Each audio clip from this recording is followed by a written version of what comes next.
Welcome to Watch, Review, Repeat. This is the podcast where two best friends discuss the latest in film and television and then do it all over again the following episode. My name is Colton Brown, and joining me is Andrew Meadows. Hello, sir.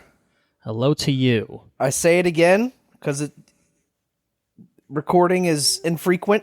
And we don't have a regular schedule, but we're back on the saddle again. We're back in a saddle. We're back.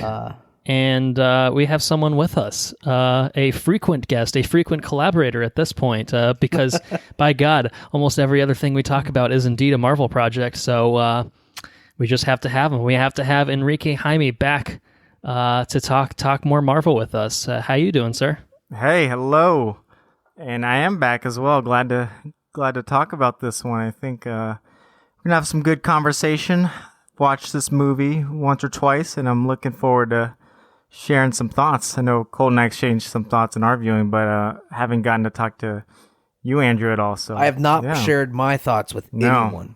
Oh, it's exclusive. So it's a secret. You heard it here. You're going to hear it here first. Nice. Yes, indeed. So the movie in question, it's a Marvel movie. You could have guessed it. It's Shang-Chi and the Legend of the Ten Rings, the latest MCU film project. Debuting exclusively in theaters, no Disney Plus premiere access for this one, so it's an exclusive club of people that have braved the cinemas to check it out. But hey, it's been making a buck or two, and we'll talk about that a little bit later. So clearly, people are willing and hopefully able to make their way to cinemas, and so we got a lot to talk about on this episode. Got lots of Marvel trailers to talk about in the news section. We'll get there shortly. We have a film to talk about with lots and lots to unpack from it as well. And anything else we've been up to, because as Andrew mentioned, it has been some time. We chatted for 3+ hours about The Green Knight. For anyone that had an opportunity to check out that episode, it was very long. I think I looked, and I'm in the process of saying all this. I'm just making this episode longer, so I know I get it. Yell at me for it, but I looked, and we hadn't done a sub 2-hour episode in 10, 15 episodes or something like that. We're just getting worse and worse. We're getting chattier and chattier. And you know what I did do? I listened to the first 5 minutes of our first episode ever, just on a whim, looking through the website. And it was pretty rough. But those episodes were a lot shorter. Our second episode, I called it a supersized episode, and it was like an hour and 46 minutes long or something like that. So that's nothing now. Things have changed. Things have changed around here, man. But booze has probably got something to do with it. I get a little unruly. I get a little chatty. I'm drinking a 9% beer, and as we established before recording, it's a 750 milliliter bottle of it, and I'm probably going to finish it tonight. So I might be. You have to. You can't bottle. Yeah, you can't bottle it up. It's not going to be as good. It's not going to be as good. It's a party foul to let it go to waste. So anyway, hope everyone's doing well. Hope our listeners are doing well, and I hope that they're ready for another good but probably lengthy episode from Watch, Review, Repeat. So why don't we kick things off with a fun fact? Henrique, it has come to my attention that you have a fun fact prepared for this episode concerning Shang-Chi. Is that correct? That is correct. I'd like to share with you all this fun fact because I actually was not too familiar with who Brad Allen was. So if you watch the movie and you're a normal fan who knows to stay behind during any MCU film for the credits, you will have no doubtedly seen that there was a tribute to Brad Allen, R.I.P. So he passed pretty suddenly and tragically this year, I believe just August, so very recently after shooting and everything. But I was not as familiar, and so I went and did some digging, and I think we don't recognize people who do choreography and stunt work very often, just in general, not necessarily this podcast. So I thought it'd be great to highlight him too, since they decided to on Shang-Chi. And he's been in a lot of stuff that, or at least doing a lot of the choreography and things like that. So some of his highlights that I was familiar with: Scott Pilgrim versus the World, Solo, Star Wars Story, the Kingsman movies. The last, I guess the third one-ish trilogy, whatever, is set to come out this year, and he was heavily involved in that. And he was heavily involved with Jackie Chan in his movies in Hong Kong. So really cool, very unfortunate, but I think Shang-Chi definitely paid some tribute to him, and he obviously worked on the movie. But I guess I could see knowing these movies, I see some of the style that's in display here and how his influence was felt. So I thought that was pretty cool and definitely a good way to honor him. Yeah, so actually I also came to the table with a fun fact, and I thought you were going to offer something that was a little bit more lighthearted, and I was going to rebut with, well, it's not exactly fun, but here's a fact. But no, I mean, you can't talk about this movie without talking about Brad Allen's contributions to it, because as we'll talk about when we talk about the film itself, martial arts, the action, the combat, the hand-to-hand stunts, they're all a huge integral piece of this film. And that is courtesy of Brad Allen, who worked as the supervising stunt coordinator, the second unit director for Shang-Chi, and it has a very different feel than anything that we'd ever seen from Marvel, I think.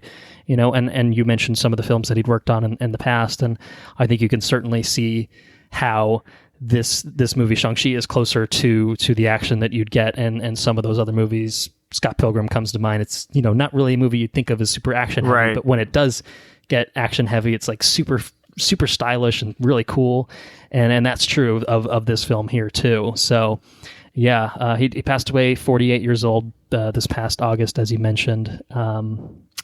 Only said that he passed away from an illness, per Jackie Chan.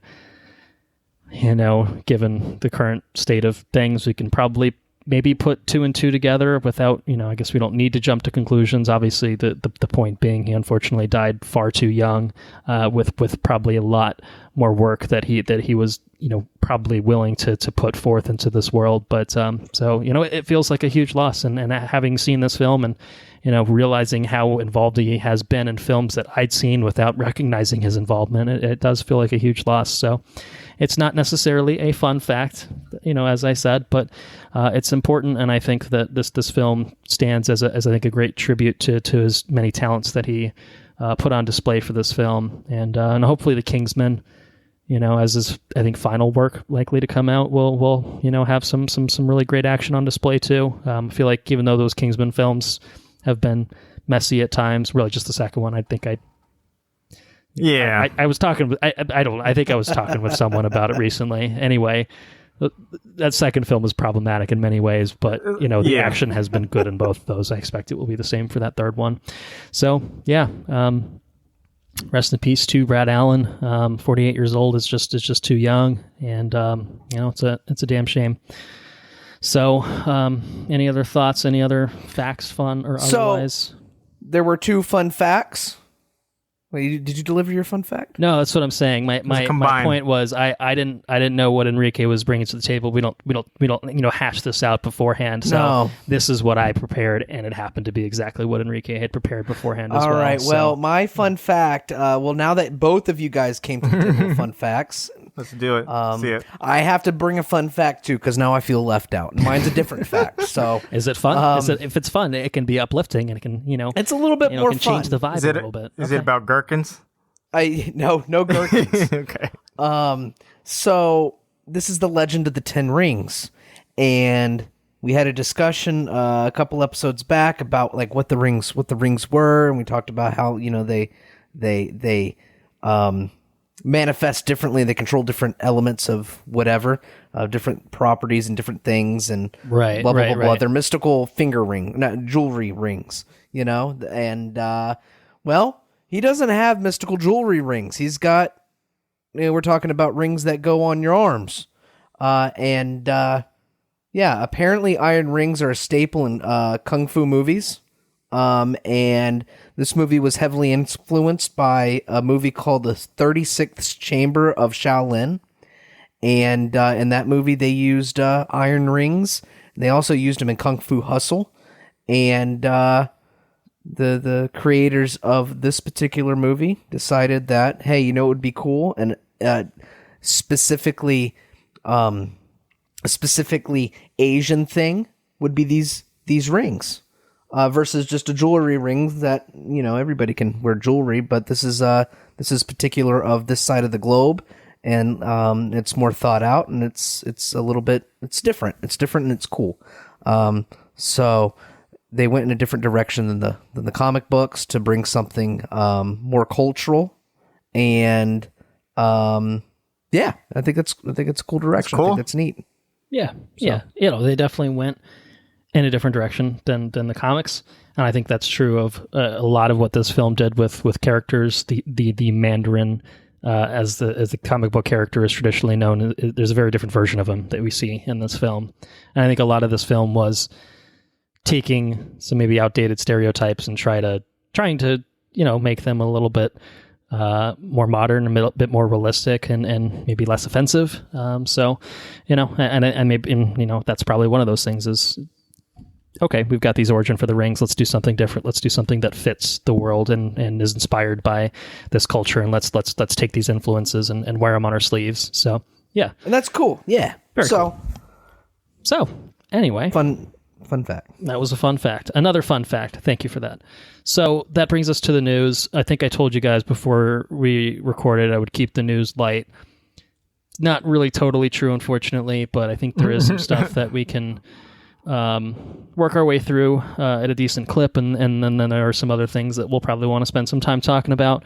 But I already warned people it'd be a lengthy one, but we'll see just how lengthy. So unfortunately, we have to now. This is the part of the episode where we now switch tones again and go back to talking about people passing away at unfortunately young ages, and a couple names to talk about on this episode, actually, as it turns out.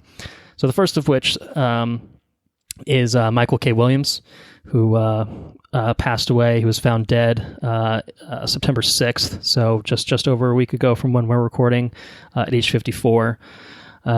He's an actor. I'm sure both of you have seen him in many things. A lot of the in memoriam articles that I've seen talked about his roles in The Wire and Boardwalk Empire as kind of, I think, two biggest roles that he had, two television shows that I haven't seen, unfortunately. So I know I know people talk about him being great in those shows. Can't personally speak to that, but recently saw him in Lovecraft Country. For anyone that watched that on HBO recently, he was the father of Jonathan Major's character in that, and he was great in that. And he had a pretty lengthy, I think, filmography. I see he was in Community. I forgot about that. Yeah, I think that was the first time that I saw him. Maybe was in Community. Different role, I think, than he was great. I think that the people would associate him with especially The Wire and Boardwalk Empire. But yeah. Not a whole lot of information other than, unfortunately, he was found dead, I believe, in his New York apartment, and age 54 is pretty young in the scheme of things. So it's it really sucks. It feels like another big loss, and another kind of out of nowhere sort of loss. So yeah, so it's just really sad news all around, I think. For sure, no, an amazing actor and gone way too soon. And sure. the other name is Norm Macdonald, comedian, long time appearances on Saturday Night Live. Not recently, been a long time since he was on Saturday Night Live, but he was a Weekend Update anchor. He was also famously Turd Ferguson on the Celebrity Jeopardy. Yeah, aka Burt Reynolds, but aka Turd Ferguson. And I think since his time on SNL, I think people have kind of revered him as one of the great comedians of all time. And he died at age 61, and also a very out of nowhere thing. He had been struggling with cancer for almost a decade and had kept his battle entirely private. So I think that the comedy world was pretty shook by this news, and this is more recent news. This was within the fact, literally yesterday, I guess, as of recording, that this news broke. So I can't say that I am overly familiar with him on the comedy scene in terms of stand-up shows and specials and anything like that. I would say I really only know him from SNL and the various sketches that I've watched on YouTube that aired well before my time watching SNL, but I know the name, and he's someone that I think from what little I saw was very, very funny. I think he made some shitty statements about the Me Too movement a few years back, which, comedians like to stick their fucking feet in their mouth for whatever reason and say the dumbest shit possible, and don't cancel culture me, don't cancel culture me that. And, and I think that's an unfortunate kind of thing that happens with comedy, but I think overall, his comedy kind of, from what I've seen, a lot of people coming out, Seth Rogen, Jon Stewart, Jim Gaffigan, are some of the names cited in the Variety article that I'm looking at, making statements talking about him as one of the greatest comedians to have ever lived. So, I think his comedy speaks for itself, and sometimes people say dumb shit, but that is what it is. It still feels like a pretty seismic loss, at least for the comedy community. So I don't know if you guys have any Norm Macdonald related thoughts, but I think it's a big enough name. I felt it would be kind of weird to just totally bypass it. But I enjoyed his humor. I knew him from I know him from stuff that's older. I don't know exactly what he's done recently, but I recognized him from Billy Madison. And okay, yeah, and I can hear his voice in Dr. Dolittle. Was he in Dr. Dolittle? He was. I'm looking it up. He was the voice of Lucky the dog. That's it. Okay. So that's why you're hearing the voice. That's it. I can't picture him in it. I can't see his face for some reason. I think he did a lot of voiceover work. I think. Mm-hmm. But he's a funny dude. He was a very, very funny dude, and he had a different kind of sense of humor, which is always appreciated. He's kind of just like a dry, witty kind of humor, and I don't know. Definitely. Definitely a very talented individual, and gone too early. Right. I recognize the most probably from the SNL bits. The Celebrity Jeopardies are probably my all-time SNL skits. They're fantastic, and aside from Sean Connery, the Burt Reynolds is probably the top of the impersonations and characters they created. So R.I.P. there. Yeah. So, we're talking about a lot of death up top. I hope that the rest of the episode doesn't have as somber of a tone to it. But, 3 big losses, I think, to that are certainly worth talking about. So Brad Allen, Michael K. Williams, and now Norm Macdonald. I guess they come in threes. Is that what they say? So hopefully we can not talk about people dying for a little while. That'd be great. But really unfortunate all around. So rest in peace to all 3 of them. And now we can hopefully get into some more fun matters. Although I don't know if this is really fun. Maybe disappointing news that we're going to talk about. Shang-Chi doing just fine at the theaters. We'll talk about that again shortly, but Paramount says, fuck you, I don't want to put anything in the theater for a long time. So we've got some big delays going on over at Paramount Pictures. Top Gun Maverick has now decided to skip this year entirely, and Jesus will now Christ. be moving to May 27th of 2022. Oh my goddamn. So pretty massive Fucking delay there. Punted it out of the goddamn. Just punted it. Yep. Oh, man. It was just about 2 months away, and now it is just about 8.5 months away. So that's very fun, very cool. Not really, but it is what it is, I suppose. I guess they want to. I guess they're hoping, they're thinking May is going to be better for theaters, and I sure hope it will, So anyway, it has now taken over the date that Mission Impossible 7 was originally set for. Well, I wouldn't say originally. The domino effect. It was previous. Its most recent date was set for, and so the domino effect, yes, takes Mission Impossible 7 to just a little bit later in 2022. So we will be getting that September 30th, 2022 now. So damn. Yeah, and then.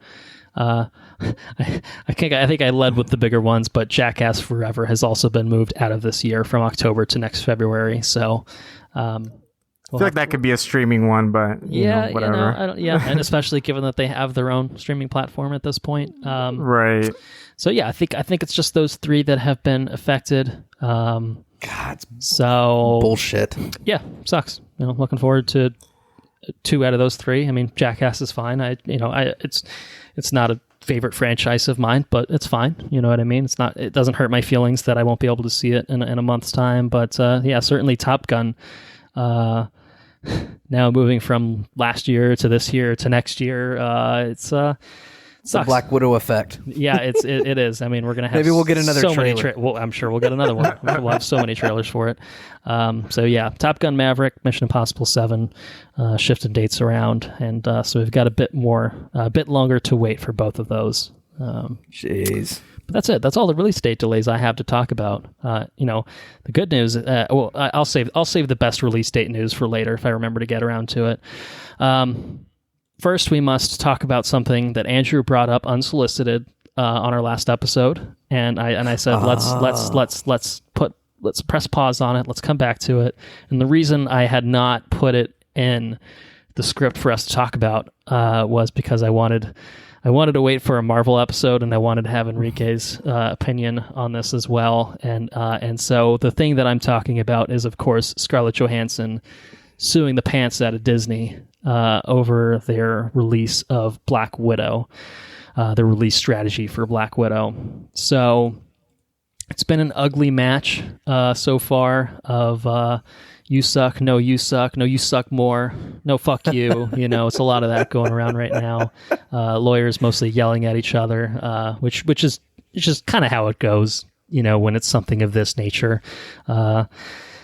Trust me, I'm a lawyer. I know these things. But anyway, I think I promised more details for anyone that is not in the know, and to get you guys up to speed. If you're behind on the times, I'll try to do my best of summarizing the situation.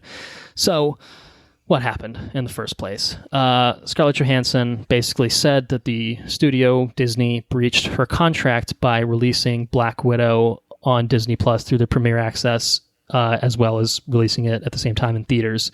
It was intended to be an exclusive theatrical release. It did not end up being that. And so the idea is that basically her compensation was going to be tied directly to box office receipts. And well, what happens if you put a movie on a streaming platform at the same time as theaters? The funds are, the money that it's making is being diverted from the box office to the streaming platform. Therefore, it's going directly into Disney's pockets and not into Scarlett Johansson's pockets, because it's not coming out of the box office receipts at that point. She apparently extracted a promise from Marvel that the release of Black Widow would be a theatrical release. Apparently that promise was, I guess, never conveyed to the folks over at Disney, because it seems like something they should talk about before they just be like, yeah, let's just throw it on the streaming service. Who gives a fuck? It'll be fine. Don't look too closely at the contract language. No one reads those things, right? Kind of true sometimes. Terms and conditions. When's the last time you read some? True. Come on. Technically a contract. Technically, although probably somewhat unenforceable depending on what the terms actually were. So that's basically what she alleged as part of her lawsuit against Disney. And she's seeking some money back. She was in her assessment wrongfully deprived of money that she was owed, as part of her contract. And so that's kind of the basis for it. And so Disney has responded, and they said that the litigation showed a quote unquote callous disregard to the COVID-19 pandemic.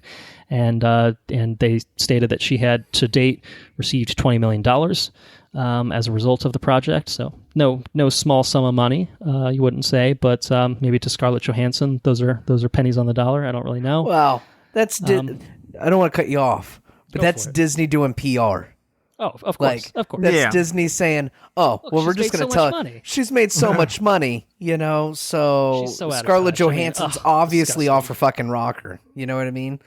But really, she's got to support Colin Jost. Yeah, it's sure he's doing fine for himself, but sure. Yeah. Anyways, it's Disney just fucking casting shade on her. Yes, definitely. It's lawyers yelling at each other. This is what it comes back to. There's a part 2 to this.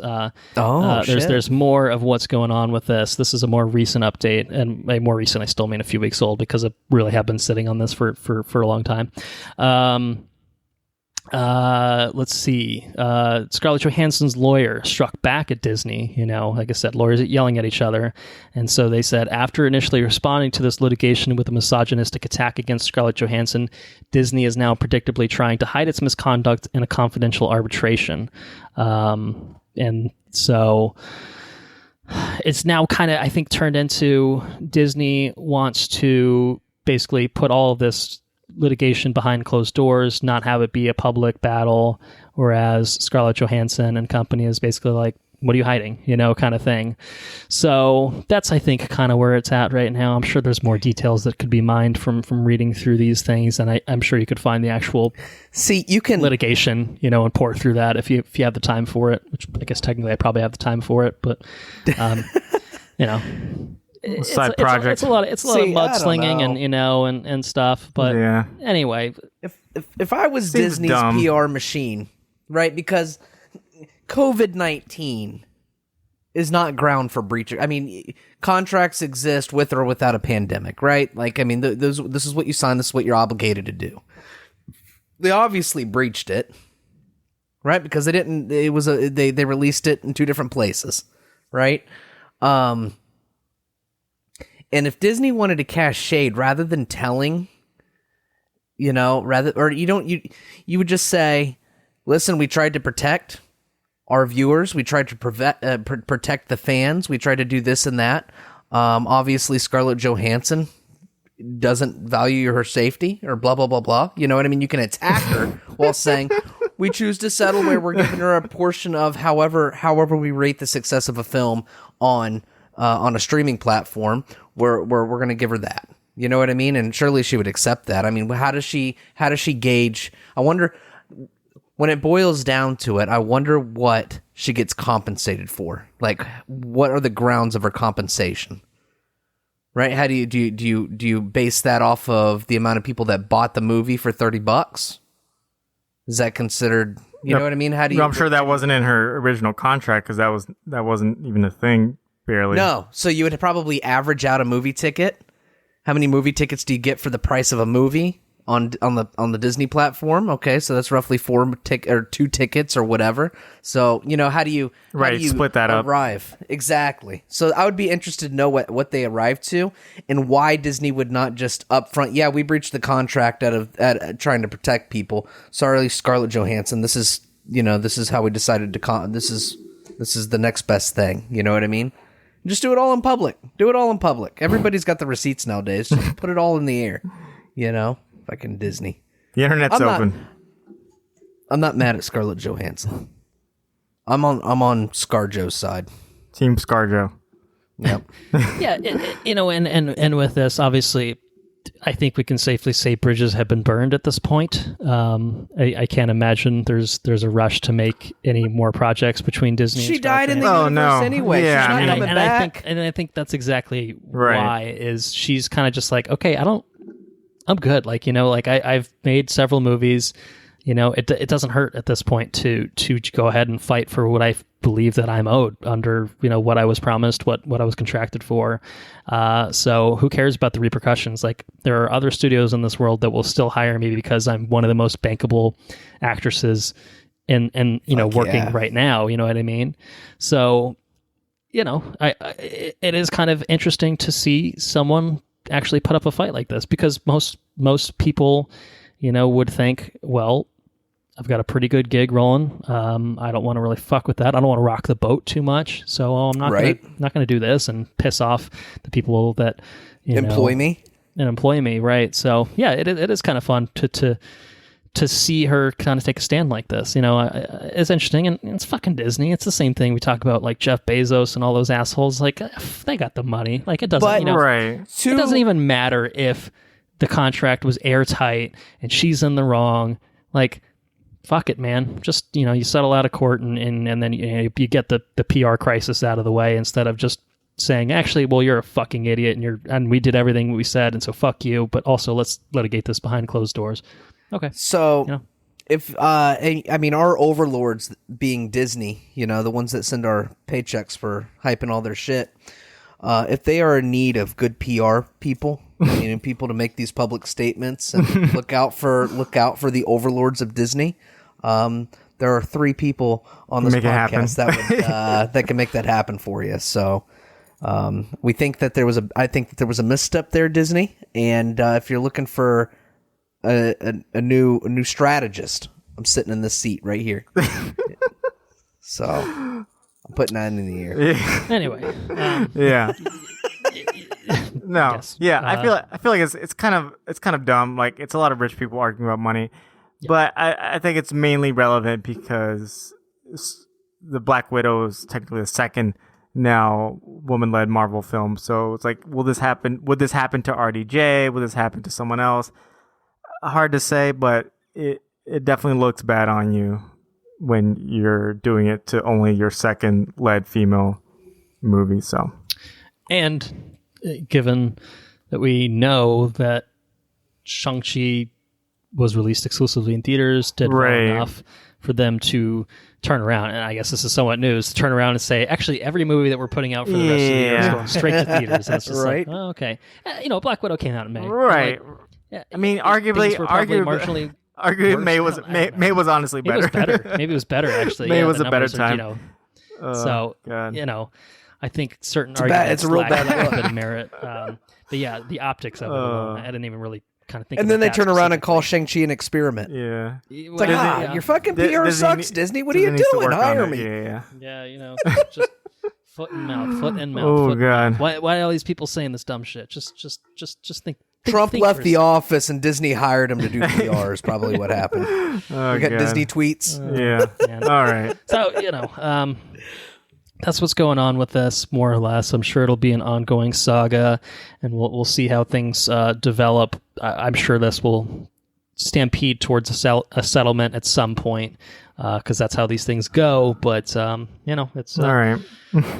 It's certainly an interesting saga thus far, and so we'll keep an eye on it as any developments happen. But I also wanted to include it in this episode because of the news that I'm about to talk about, which I think are very interesting in the wake of that, and I think it kind of ties into you don't want to piss off people that employ you, and maybe rock the boat, or maybe these contracts were different. I don't know, who's to say, but apparently Emma Stone, Dwayne Johnson, and Emily Blunt are A-OK with Disney Plus Premier Access releases in addition to the theatrical releases, because we're getting some more content involving them. So first up, Emma Stone apparently has locked up a deal to star in a sequel to Cruella.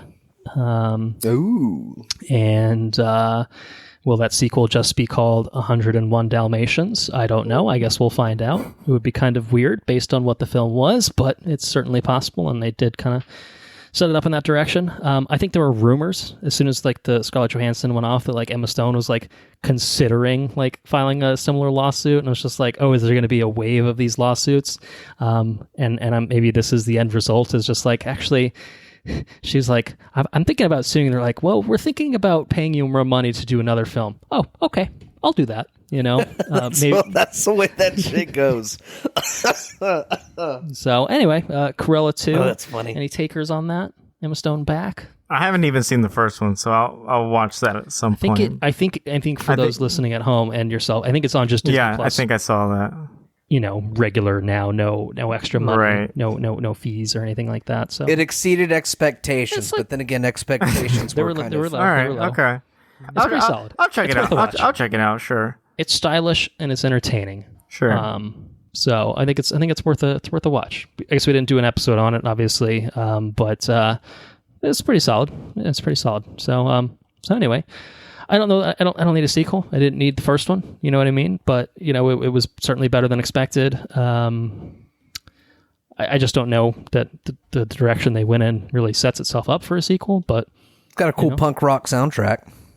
Yeah, and there's more punk rock songs out there in the world, so I'm sure they'll do just fine finding some more for a sequel. I'll give it a go. It is what it is. Like I said, more interesting in the juxtaposition of the lawsuit than in a bubble just talking about do you care about this? No, not really, but okay, I'll take it. It's kind of how I feel about it. But the other one, I mentioned Dwayne Johnson, Emily Blunt, a Jungle Cruise sequel in the works at Disney. This too a film that went to Premier Access at the same time as it went to theaters. I think it did actually pretty okay in theaters too. I mean, to be fair, we should also say Black Widow did well in theaters. It's not like it bombed. Yeah, it wasn't a Snake Eyes type bomb or the Suicide Squad. Unfortunately, it was a pretty big bomb at the box office. Black Widow still did well. I guess the argument is it should have done better because vultured some of the business from it. Right. Yeah, Jungle Cruise did well, crossed $100 million at the box office. I still haven't seen it. Andrew said it was like pretty entertaining. You compared it to a Pirates 1, if I recall correctly. That's right. Yeah. Yep. You know, which I think is a pretty favorable comparison point. I was entertained. Okay, Yeah, cool. so we're getting a sequel to that as well. Dwayne Johnson, Emily Blunt back as wisecracking skipper Frank Wolf and intrepid researcher Dr. Lily Houghton. All right. I like the voice that was read in as well. That was pretty good. Working on the PR voice, so that Disney, you know, it's a little test, a little sample for Disney. Okay. Like, oh, that guy's got a radio voice. I like it. We'll get this guy to do it. It's funny when I read that was my directions for board games. Like when somebody says, "Well, let's reference the rules." Okay, well, it says in section 7, paragraph 7, section B, paragraph 3, the rules clearly state. Well, actually, do not pass go. Do not collect $200. So anyway, like I said, you know, 2 more people that are okay to re-up with the Disney overlords and make some more films for them and make some more money. Like I said, it's apples and oranges to a certain extent. I'm sure the contracts were slightly different. They're different people, obviously, too. But you know, still interesting. Almost just, again, it really feels like this is part of Disney's damage control. It's just like, well, Here's another one. Look at these people that want to work with us again. So who's better, really, you know? So anyway, Jungle Cruise sequel. Sound okay to everyone? Andrew? I'd take it, As long as it doesn't go in the direction of the Pirates sequels, maybe it's worthwhile. Right, exactly. Yeah, I don't. Johnny Depp, so that's a plus. I don't know how you make multiple movies off of a boat ride, but I haven't seen the first one, so They're still on the boat. yeah, They're just going further down the river.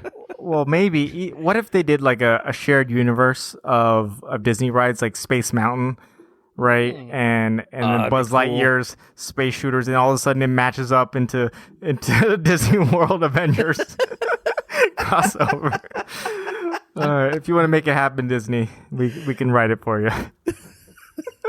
Splash Mountain. Splash Mountain, yes, there you go. I'm on board 110%. Yeah. Sounds fucking awesome. Splash Mountain, the movie, coming in 2023. Shit. Technically, there's already a movie for Splash Mountain, but we don't like to talk about. Yeah, it's that real racist one, isn't it? Yeah, it's a little racist, I'd say. Sorry, we'll anyway, get we're not talking about it. It is getting Destin Daniel rebranded. I don't know if you guys saw it, but Splash Mountain's getting rebranded. It's getting a Princess and the Frog rebrand. Okay. In the near future, so much less racist, which is good. Which is good. We say we can say that definitively. Thumbs up. I don't think that's going out on a limb. I got totally thrown. The Hollywood Reporter with their shoddy reporting, mostly just a typo. I think they didn't know how the number keypad worked. It said that Jungle Cruise had a 92% score on Rotten Tomatoes. I was like, that can't be fucking true. They're hot damn. It's not. It's a 62. Oh. The 6 and the 9 are close. You know, Yeah. one's above the other. But I was right. just like, that's a little like- bit of a typo. Yeah, I'm like 92% certain about that. Oh, you know, Or- actually, or maybe it's a 62. 92% audience score. Maybe that's what they're referencing. Oh. Even though that's not really the metric anyone actually looks at when they look at Rotten Tomatoes. But all right, maybe just slightly shoddy reporting. Yeah. Anyway, Cruella. We're getting more Cruella. We're getting more Jungle Cruise, and I think it's safe to say we ain't getting any more Scarlett Johansson Black Widow. Probably get some Florence Pugh Black Widow sometime down the line, but might be an upgrade. Okay. Might be an upgrade, you could say. So anyway, that's kind of the news section. We got lots of trailers to talk about, and in fact, all of these are, I guess, Disney adjacent, Marvel adjacent trailers to talk about. The first one is one that I meant to include, I think, the last time that we recorded, or at least the teaser trailer, I think, was what I meant to include, because I think Henrique had sent it to the group, and it just totally slipped me by, and I just literally forgot to include it on the script. It's Star Wars Visions. Holy So shit. we have an original No. trailer for it. We got about 2 minutes here. There's actually a Japanese and an English language version of this. I watched both of them. I think I might have linked to the Japanese one. I can't remember, but it's 9 stories coming from 7 Japanese animation studios to Disney Plus, coming out literally in a week's time. No way! When we're It's soon, man. and I think they might be dropping these all at once.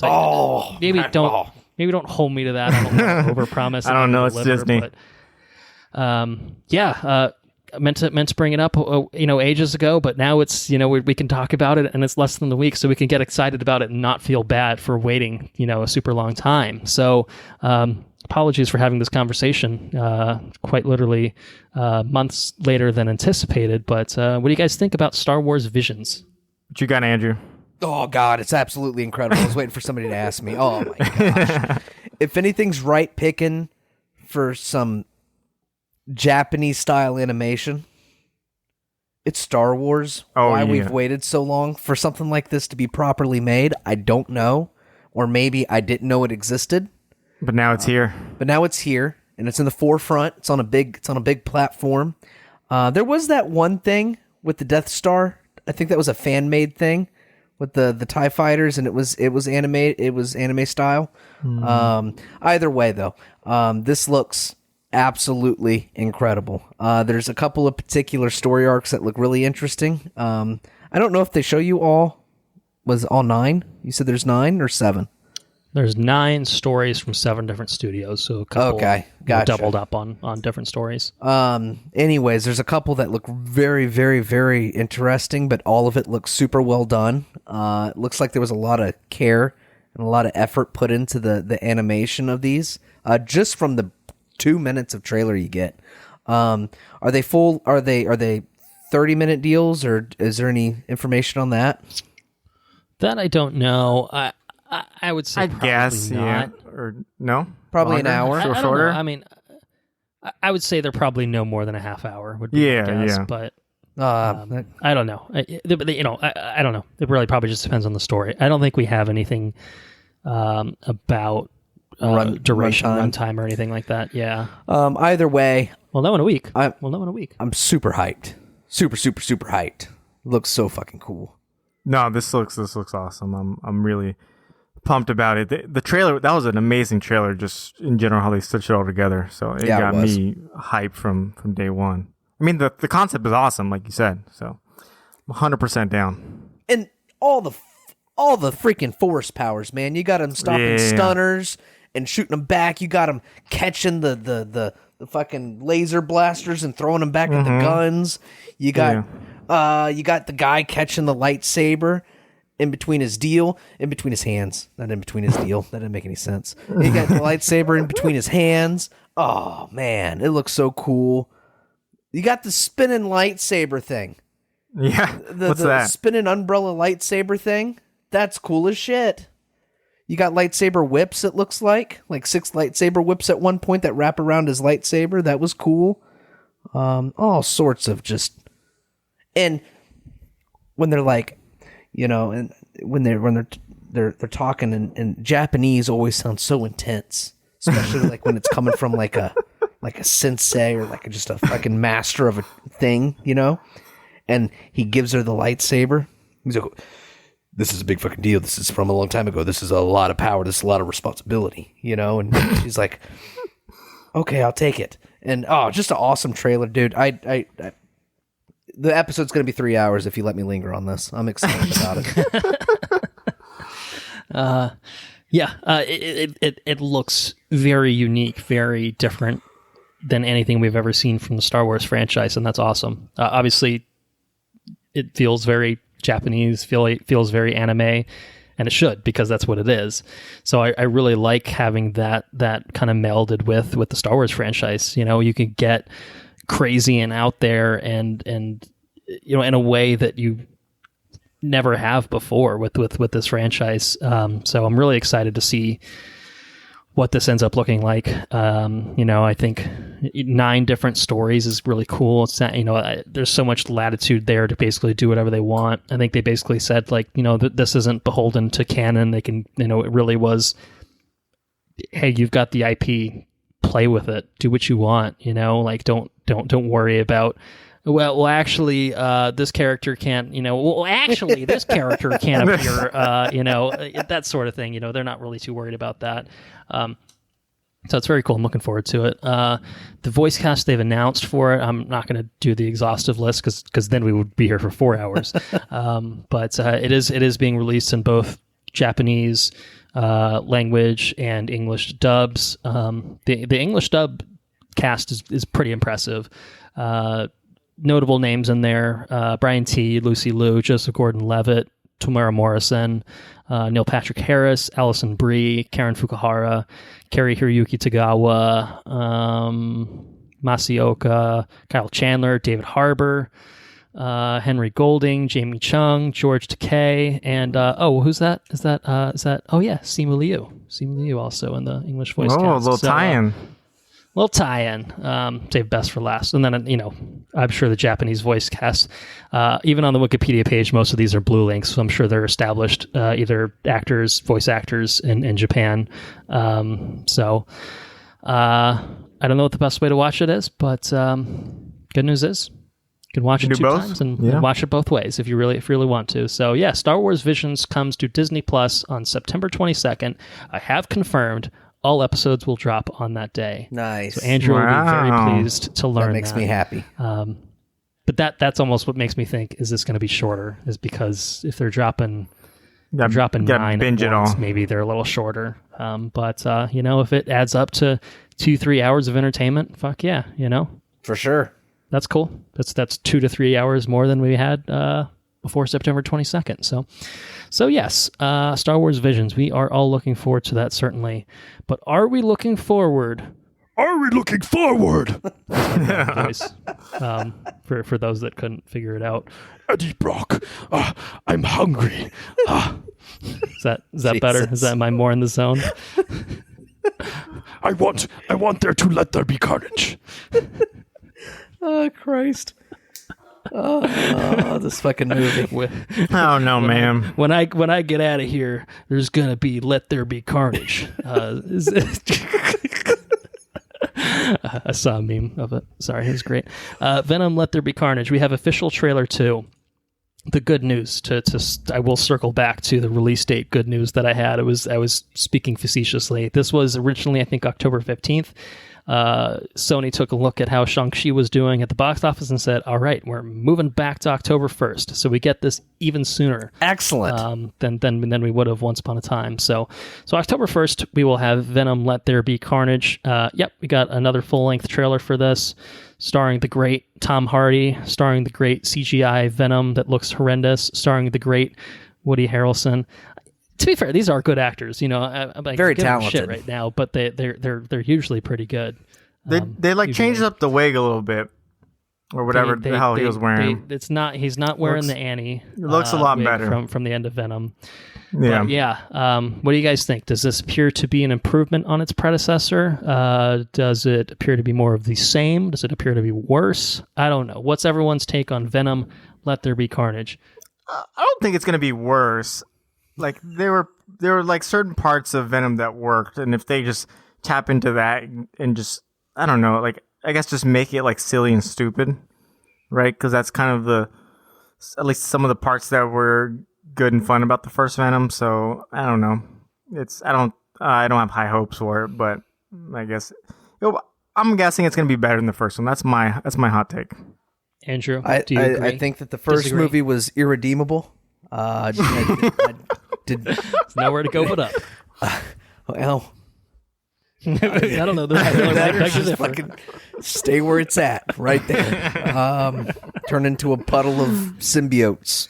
It's impossible to go down. It's impossible to go down. Looks like more of the same. Yeah, that's all I got. Yeah, I'm inclined to agree. It really does. Tonally, visually, everything about it seems to be almost a carbon copy of the original, which itself was a carbon copy of bad early 2000s superhero films. And, I don't know. I think, I was never excited about a Venom movie. And I sure shit was not excited for a Venom sequel to a Venom movie that was horrendous. But, you can make it work, I think. Probably. This ain't it. You know what I mean? This ain't it. But you could have made it work. But it really does seem like they're really just doubling down on it. And I guess in deference to the people that make the decisions, the higher ups that make these decisions, the first one made bank. No, this one's probably going to do. Came out in droves to see it. This one's probably going to do gangbusters. People fucking this one will probably do well. Love their Carnage. They love Venom. They love Carnage. maybe throw Spider-Man in there and actually, give it a compelling dichotomy, or not. Maybe don't. Yeah, maybe we'll get a post-credit sequence with Morbius in it. Oh, Jesus Christ! That would be that incredible. would set the world on fire. No, okay, no, I'm off on that one. It really is just the same. I mean, it's the villain is another symbiote, that's mostly visually indecipherable, which is weird because I feel like Carnage should kind of stand out, but he just looks like he's the red one. But he's barely red too, and it's I don't they gave him the tongue, they just literally made him the same, and it's that's not really what Carnage is, and I think Woody Harrelson's gonna ham it up to 11, and maybe that. I'm not a madman. Clearly, we can see Tom Hardy has already just gone full camp from the get-go with the banter that they have going on between Eddie Brock and Venom in this, but I don't know. I fucking hate it, man. I got no love for this. It's not even we'll see what happens, or it's no, I know it's gonna happen. I know it's gonna be bad. It's just a question of how bad it's going to be. We're gonna have to go watch that shit. Yep. And because we are gluttons for punishment, we'll fucking walk our asses down to a cinema willingly. Are we lucky enough to have this released anywhere? Or is it exclusively theaters? It's exclusively theaters, unfortunately. It's going to be a... Oh, man. I didn't even watch Venom in theaters, to be honest. That was probably a wise decision that you made. Did you catch it in a hotel room? No. I saw it... I forgot where I first saw it, but I saw it also on my uncle's TV, which is actually a nice TV, but just, not a theater by any means. Yeah, I don't think a theater would have made a difference. Probably would have made you mad. In terms of the quality. Probably if I had spent money and sat there. A smaller TV might hide the poor visual effects. I don't know what it was, but this movie's less than a few weeks from coming out, and it looks like fucking dog shit visually. So I don't know what's going on there. Hopefully they clean that up. Probably not. At least, so it's pretty to look at. Probably not. Probably not. I think probably not. I know. I had to put it in here because we got to talk about it, and we'll probably talk about it for an episode. And in fairness, I don't know. I feel like we've had a pretty good run. I don't think we've watched just a straight up piece of shit in a long time. No. So it might be a good throwback episode to just dogpile something. Yeah. But, if it's a train wreck, honestly, I'd be more happy. Yeah. So bad that it's entertaining. Right. Could it be worse than Hellboy? Goods. That's a bar. I need it so bad it's good. I don't know. That's what I want. I don't know. You got fucking what's his face? I don't think it's gonna reach Hellboy, Wrinkle in Time depths. I don't think it's quite there. The first one wasn't quite there. It was somewhat above, right? Maybe a tier or two. And that's the problem. But, I think it'll be mercifully short, if nothing else. There was rumors that it's gonna have a 90-minute runtime, and I think that appeared to be not totally correct, but it seems like it's gonna be closer to an hour 40 something. Which I'm great. I do not, the Transformers movies. Oh God, bad. And then Michael Bay has the fucking gall to put out a 3+ hour runtime slapped on half of them, and it's just fuck you, dude, fuck you. So Andy Serkis is doing us a solid. It's I made a piece of shit. I'm here for the paycheck, but I made it under 2 hours. So you're welcome, my dudes. October 1st. Venom, Let There Be Carnage. Think we can move on? Yes. Yeah, please. Some better things, some better projects. Please. All right, well, the next Marvel Studios film that we have to look forward to now that we have had Shang-Chi to enjoy in theaters is Marvel Studios' Eternals, which will arrive exclusively in theaters on November 5th. We have the final trailer for it per Marvel Studios, and we got a lot more kind of plot heavy, or at least answering the lingering questions of what the hell have these assholes been doing for years and years? So why aren't they fighting Thanos? What's going on in this fucking film? Who are these guys? That sort of thing. We got some answers there. We got some more footage and some more details. And so, yeah, how are you guys feeling about Chloe Zhao's Eternals? And just coming out in a couple months. Looks like a Marvel epic. It looks like it should be pretty cool. I'm pretty excited about it. This is probably the weirdest film Marvel's ever released. Like, it's just so weird. It almost feels like they say that about like, I don't know, Guardians, man. and Like Ant-Man, and it's like, at least you're like, there. this is James Gunn doing this thing. Like, this is the weirdest. Like, I think it would be good, but I'm just like watching the trailer. I'm like, there's Rob Stark shooting lasers out of his eyes, directed by the person who just made like a quasi documentary, movie that was fantastic. But I'm just like, this is just the weirdest combination of things ever, and hopefully that will be a great success. But it's fucking weird. So weird. Yeah, it's definitely weird. No doubt about that. But I think it looks pretty compelling. I think I might have actually liked this trailer than I think the last one that we got. I liked having a little bit more to know about like what's the direction that this movie's going in. Okay, bad things are happening. They have to reassemble and prevent the bad thing from happening. Probably could have guessed that, you know what I mean? But it's still cool to see it. We have Rob Stark. We have Jon Snow as well. Jon Snow has just been like, what the fuck's going on in this shit? And I'm here for it. It's a great cast. Chloe Zhao, obviously, you mentioned delivering Nomadland. This is such exactly a weird, like what? Weird change of pace that I can't help be excited for it. I think visually, the cinematography in here, I think we had some great cinematography and action in Shang-Chi. Again, we'll talk about it. I'm just giving a review of the film every 10 minutes before we actually do the review. But this one looks kind of unique in terms of the direction of it. And it's, I don't know, it looks weird. It looks out there. I do agree with that. But I'm excited for it. I like the weirdness and the boldness I think that Marvel has taken with just feeling free to make kind of batshit out there kind of things like this. So I hope it works. I really hope it works. I hope it comes together, and I hope that it does kind of realize the vision of the epic that it seems to be, as Andrew described it as. So it comes out November 5th in theaters. Do we have any other thoughts on it? I know we have plenty of things to discuss, but I'm happy to entertain any other thoughts. It's definitely a big screen, potentially IMAX kind of movie. Yeah, I think like I said, I think the visuals are going to be very, very cool. So yeah. Then again, I think of most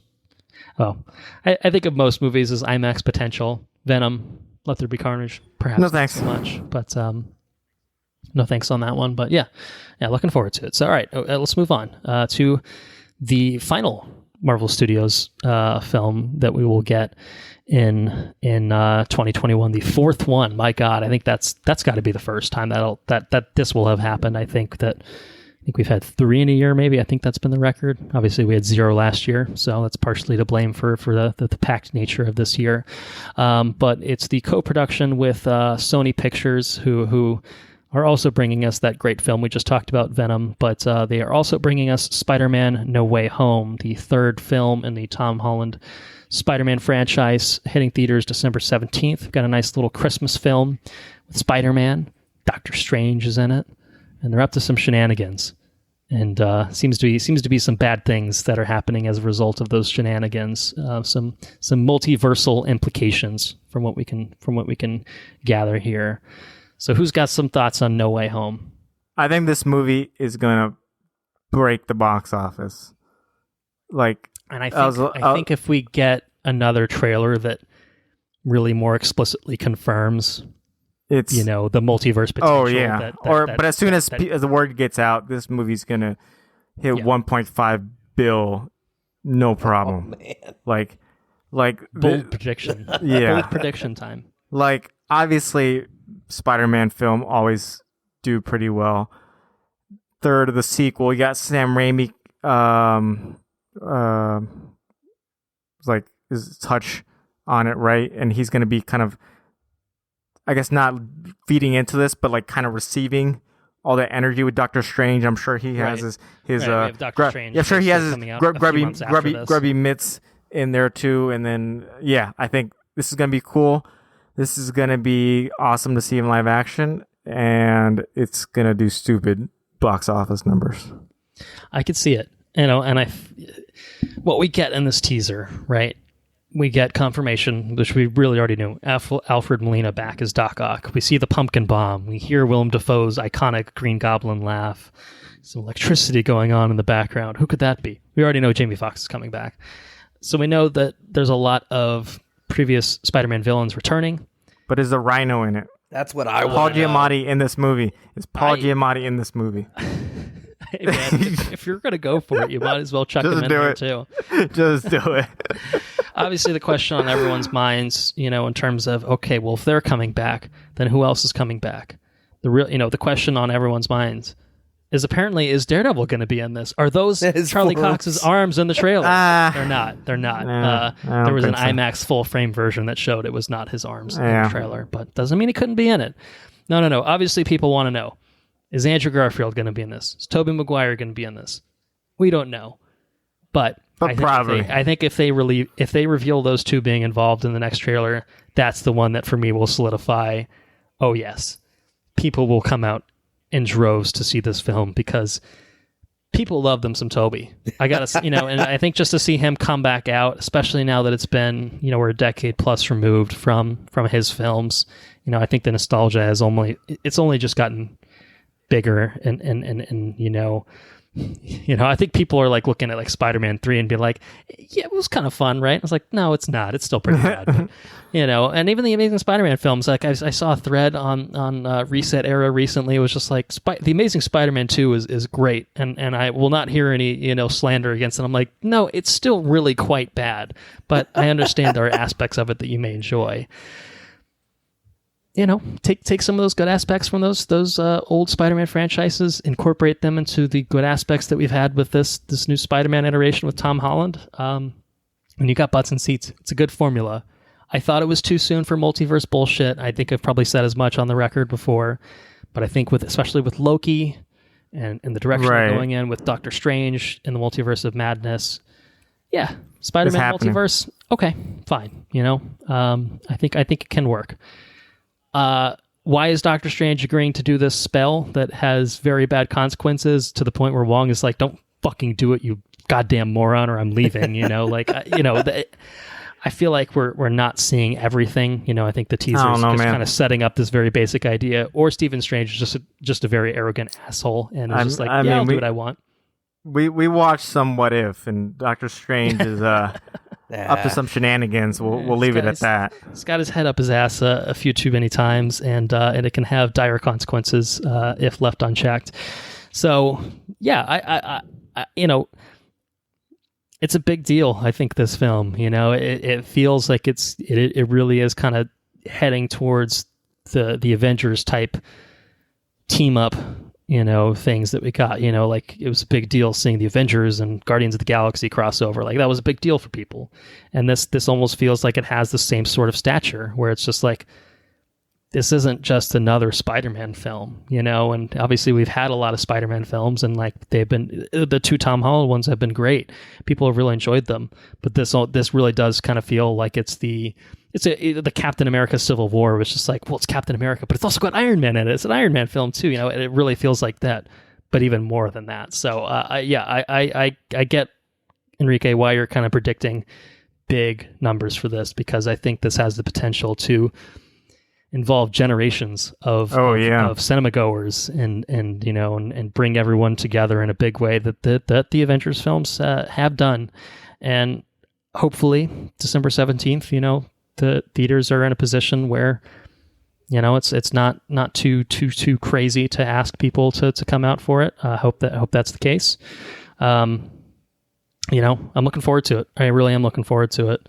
There's some shit that's going to be going down in this film, and I feel like we've really only scratched the surface with this teaser. It really feels like there's a lot of first act stuff, and I think there's a lot of stuff that has yet to be revealed with this one, and I'm excited about that.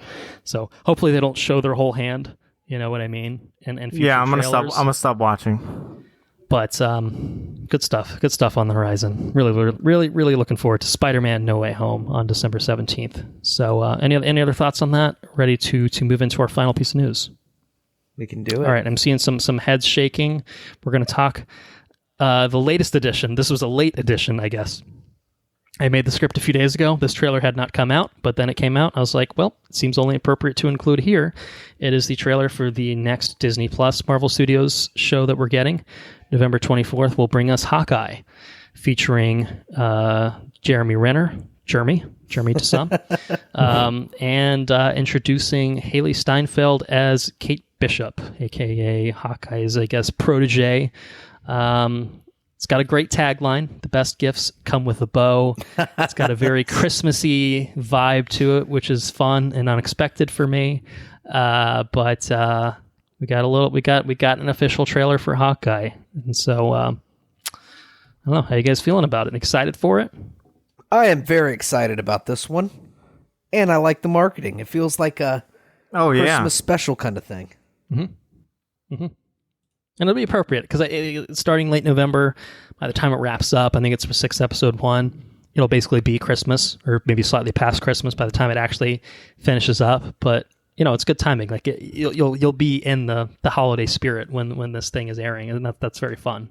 Oh yeah, I am all about this. This is probably the Marvel Disney Plus TV show that I've most been looking forward to be honest. Even more than Loki, even more than all the other ones we've gotten, because they are not shying away from what the people like, and the people like them some. Matt Fraction and David Aja's Hawkeye. Probably one of the best comic runs that I've read. It's just super fun. It's exactly what I want out of Hawkeye, and it's never been the Hawkeye that we've gotten in the MCU yet. So if that's what we're getting now with Hawkeye, with new Hawkeye taking the role, I'm 100% on board. And the trailer definitely fits that vibe. I mean, there was Pizza Dog in it, and as soon as I saw a Pizza Dog, I was sold. I was sold. Take my money. You already took my money, but you can continue to take it. You can take it again, Jeremy. As long as he doesn't sing. If he sings, then I'm out.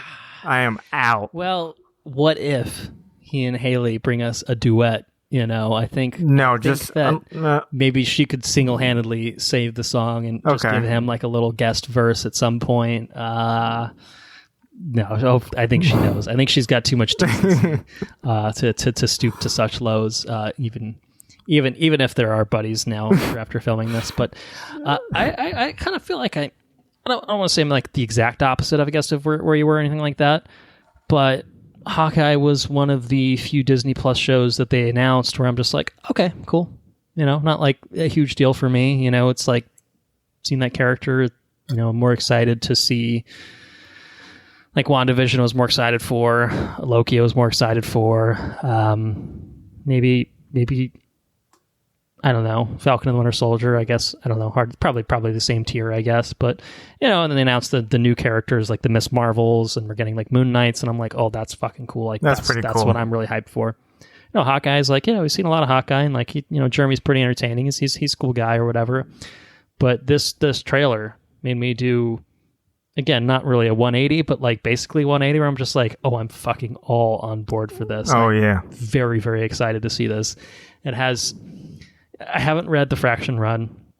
I've heard amazing things about it. Yeah, I'm debating just buying it. There's a giant omnibus of it. There's an omnibus, that I think I've eyed for like the longest time. $200, $300, but it's too much money, and I'm just like, I don't know. Would I actually read it is the real question. I could just do a Marvel Unlimited subscription and probably do it that way. Yeah, you can just read it. The more efficient way to do it, but on an iPad or something. But yeah, it's just so much fun. Right. I was excited when they cast Haley Steinfeld because I think she's great, and I think that, I don't really listen to her music a whole lot. The few songs that I've listened to, I think have been very catchy, and she's good at that. But, I think, even going back to True Grit, but obviously more recently, her other stuff, like Edge of 17, she's great in. I was excited to see her included in this, and I was just like, I'm looking forward to her more than I'm looking forward to Jeremy Renner, to be honest. But the two of them together look great. Jeremy looks like he's having a blast, and I think Clint Barton as a character has, gradually come out of his shell with the Marvel movies. Obviously, he was brainwashed for most of the Avengers, and then he had a little bit more personality in Age of Ultron, and you see flashes of it here and there, but he's never been really kind of super in the focus, I guess. And here it's different, and it feels like they're leaning into, I don't know, giving Jeremy Renner something to do. It's nice. Give him something to do. He's a pretty good actor. All things considered, he's a pretty good actor. Give him something to do. Give him some stuff to work with, and let him have some fun with it. And that really seems to be what their approach is having fun with it. It looks zany. It looks fun, and and the holiday theme is fun. Yeah, I'm all in for it. Yeah. I was going to watch it anyway. You know what I mean? You didn't need to sell me, but this is upped my anticipation for it in a big way that I didn't anticipate. Yeah, and I think this Hawkeye is very different from this run of Hawkeye's comic book origins, but it's, at first I was like, they made him the sympathetic family, like kind of they kind of used him to ground the Avengers, and that was well done. But then I'm like, how is he going to be the Hawkeye from his own show? And I think I didn't realize it was as simple as just send his family away, because he went on a murdering rampage for 5 years. But I think it is that simple. And now he's just living in New York by himself. He's got to face some Russians, and I think it's going to be a lot of fun. I think it's going to be a very fun show. So super excited about it. Yeah, definitely. So once again, for the date on that, November 24th, it'll start streaming. To the best of my recollection, it is a 6-episode series, and this one will be weekly releases, I'm sure, as the other Marvel Studios shows have been. So we'll have a little bit to wait on that, but we still have half of a season of What If currently airing on Disney Plus to keep us entertained for the next little bit of time. So and as we have already talked about, 2 movies that will be coming out before the end of the year. But we got a movie pretty recently that came out this year, and just a couple weeks ago, and that is Shang-Chi and the Legend of the Ten Rings, and that's what we're here to talk about at long last. It's what we're here to talk about. Let's do it. So Shang-Chi and the Legend of the Ten Rings, as I mentioned, exclusively debuted in theaters, and it's no secret, I've already basically said as much. It did quite well, I think, overall, but this is the point where we have to talk about how well it did in full detail with data-driven analysis of it. So it's the section of the podcast that we call the Wah, wah, wah. Oh, wait. Box office breakdown. Nice. I don't know. That might have been one of our weaker efforts overall, but fuck it, man. We're just going to talk some box office for Shang-Chi right now. That's what we're going to do.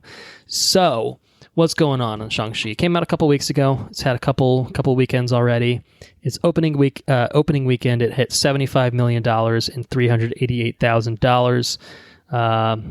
I don't know if I just actually said the right numbers there. $75,388,000. Is that? That may have sounds just right. been what I said. Sounds right. But the 9% beer is perhaps going to my head at this point.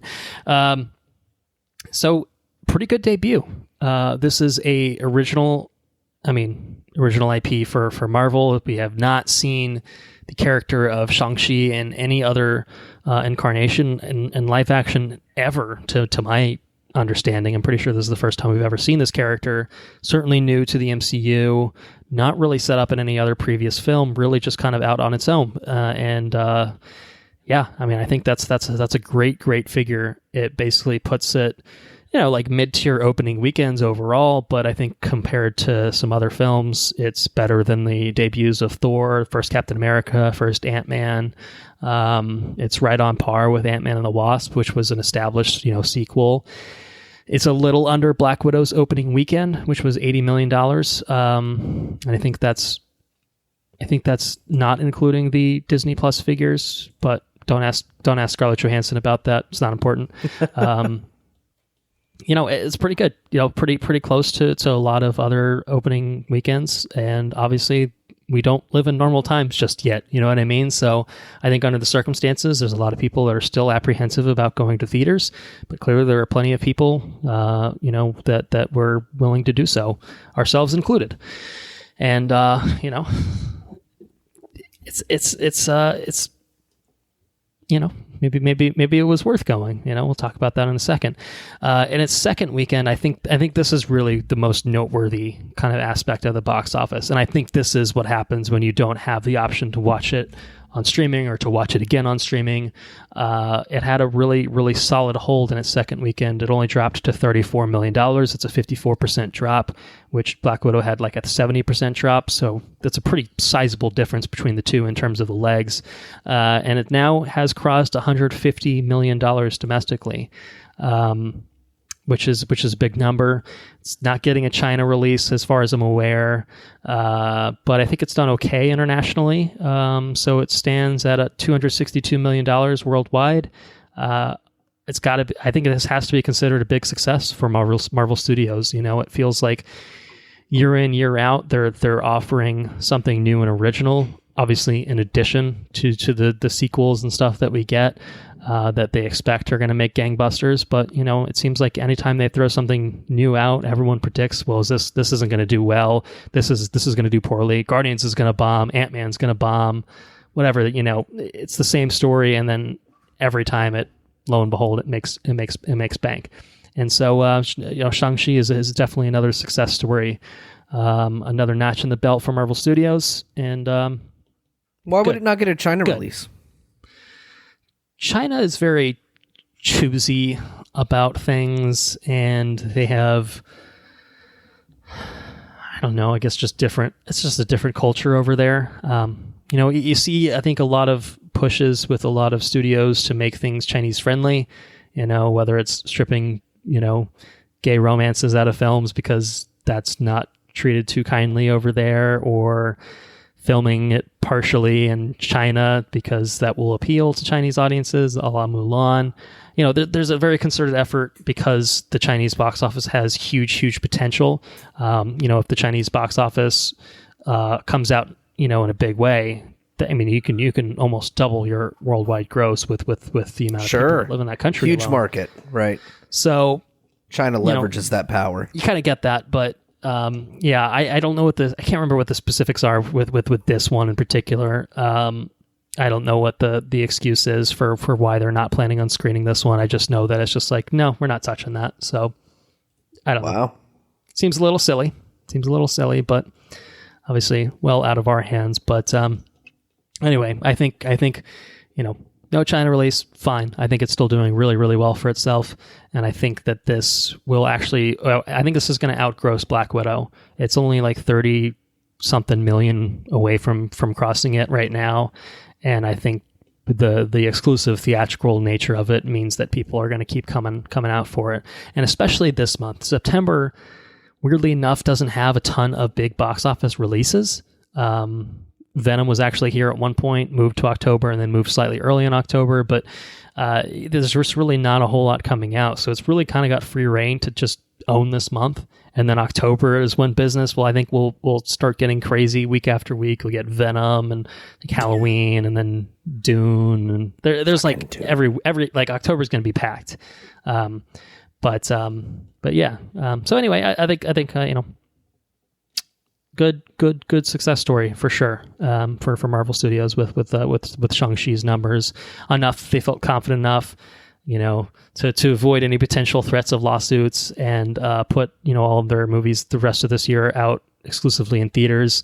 I think it's kind of helped solidify the market for other studios as well, except for apparently Paramount, who's just like, as we talked about, just straight up bailed on everything. But I think it sets the stage for your Venoms, your Dunes, your whatevers to make some money for the rest of this year. So yeah, that's cool. It's nice to see the box office coming to life a little bit, to be honest. It's not the same as it was, and it may not be the same for a very long time potentially, but it is nice that something like this can be rewarded. It's nice to see that. I will admit. So, anyway, let me set up Shang-Chi for the fine folks listening, and then we'll talk about it. We'll give our full non-spoiler reviews, and then we'll get into it in a little bit more detail after that. So, Shang-Chi and the Legend of the Ten Rings, written by Dave Callahan, Destin Daniel Cretton, and Andrew Lanham. It is directed by Destin Daniel Cretton. For those looking for any side movie recommendations, this guy guy has a great filmography. Short Term 12 is one that Andrew and I saw. We've talked about it multiple times. That's a great film. That was a really good one. And then more recently, Just Mercy. I will always recommend that. Great book too by Bryan Stevenson. Yeah. But a good film adaptation with Michael B. Jordan playing the lead role in that. So much like Chloe Zhao with Nomadland, it's a big step up in terms of scale and scope and everything. But that's Marvel's MO is getting some guys, some girls, some people, not necessarily known for big budget things, and just handing them a big budget and say, let's make this thing together. And so that's what you have here. This film stars in the titular role Simu Liu alongside Awkwafina, Manger Zhang, Fala Chen, Florian Montanu, Benedict Wong, Michelle Yeoh, and Tony Leung. And in this movie, Shang-Chi is forced to confront his past after he is drawn into his father's 10 Rings organization. Shang-Chi, who wants to open up the conversation? All right, I can go. I feel like you always bring me on here and for the Marvel movies, and I don't give any Marvel Comics background. And I feel like, people might be familiar with Iron Man and Captain America's, but Shang-Chi is not an A-list character in the comics by any stretch. So I think it's worth maybe giving a little bit of background for the folks. I don't know. Yeah, Sure. Go for it. Yeah, so... And if you're looking at me, I can't give you great Shang-Chi reading recommendations. I have not read a lot of his comics. I've been familiar with him. I've seen him in some crossover stuff, but I can't say I'm like, yeah, I've been a diehard Shang-Chi fan since day one. But so I think he's a cool character. Obviously has a interesting start, which I think, we'll talk about how that ties into the movie. But, kind of born in from the Kung Fu era craze of the 70s. Shang-Chi came out in 1972. That's right around the peak Bruce Lee time, especially in the West. You get all the peak Bruce Lee films right before he passed in 73. So, it's kind of right at that time. And if you look at Shang-Chi's, how he's drawn back then, it's clearly inspired by Bruce Lee. I think it's impossible to deny that. So, but anyways, he is the master of martial arts, as we see in this movie. His original father is not the same character that we see in the movie. Is in fact a very unfortunately problematic character now, Dr. Fu Manchu. Who I'm sure everyone's heard the name, seen the mustache, but definitely hasn't aged well. You gotta say. And if you look back, I haven't seen a ton of these movies, but the history is not great. They talk about a lot of, what are some of these terms they use, like stereotypes for yellow peril and just like savage Orientals and all these things that have not aged very well. So I'm glad the movie went in a different direction to say the least. Yeah. But yep. Right. So that was his dad in the comics, right? They I guess bought or paid for his IP from outside, but he's gone through some changes in the comics. He's trained a lot of characters. He is the martial arts masters. But I did like how this movie didn't have most people probably don't have an idea of who this character is. So it lets Simu Liu and the whole team really build this character from scratch and put a stamp in, like, this is who Shang-Chi is. So that's always cool with the new character. So I enjoy that, But yeah, not a whole ton of things. I do know he was in the kind of, I don't know if you want to call them like the Asian Avengers, but the Asian led group of the Protectors, which is cool. So I don't know. Maybe one thing we'll see later, much down the line, but you got like the Amadeus Cho Hulk, you got Silk. Who would be awesome. Miss Marvel, who we know is coming along the road, and Jimmy Woo, who we've seen before. So I don't know. Maybe it's one of those things they set up in the future. So could be pretty cool. But that's kind of who Shang-Chi is, and I feel like they now have redefined him for the big screen. Yeah. Well, thank you for offering some background. I myself have not read. I would say probably any Shang-Chi. I mean, I think my knowledge of the character stems from Wikipedia deep dives and such.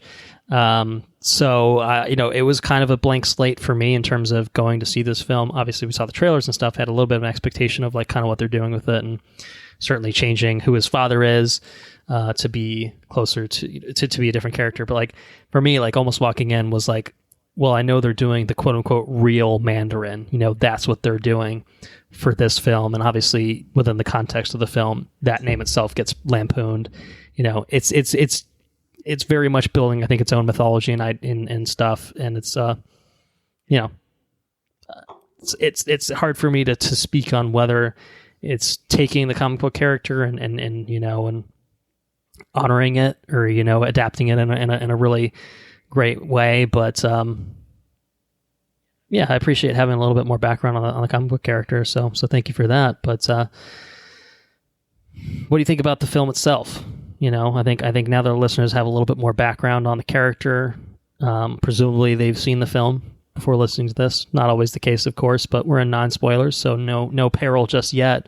What did you think about the film? Either I guess on its own or as compared to your knowledge of the comic book characters. Henrique, what did you think? Sure. So got a lot of thoughts on this film, and I'll briefly say that I really liked it. Big fan of the movie, so I'm glad that it's doing well. And I think before I get in and talk about the details about the fighting, the acting, the music, the score, and all that stuff, I did want to hit upon the big point of representation that this movie marks, because it is a big deal. And I feel like I don't know, sometimes it gets overlooked. Sometimes people feel like it's all that is about, like that's all that the movie really is. And I feel like it's more than that. And my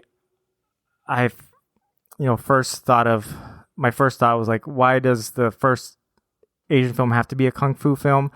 But I think it doesn't have to. There's one thing about sticking with stereotypes, and other things about honoring culture, and I feel the movie does the latter very well.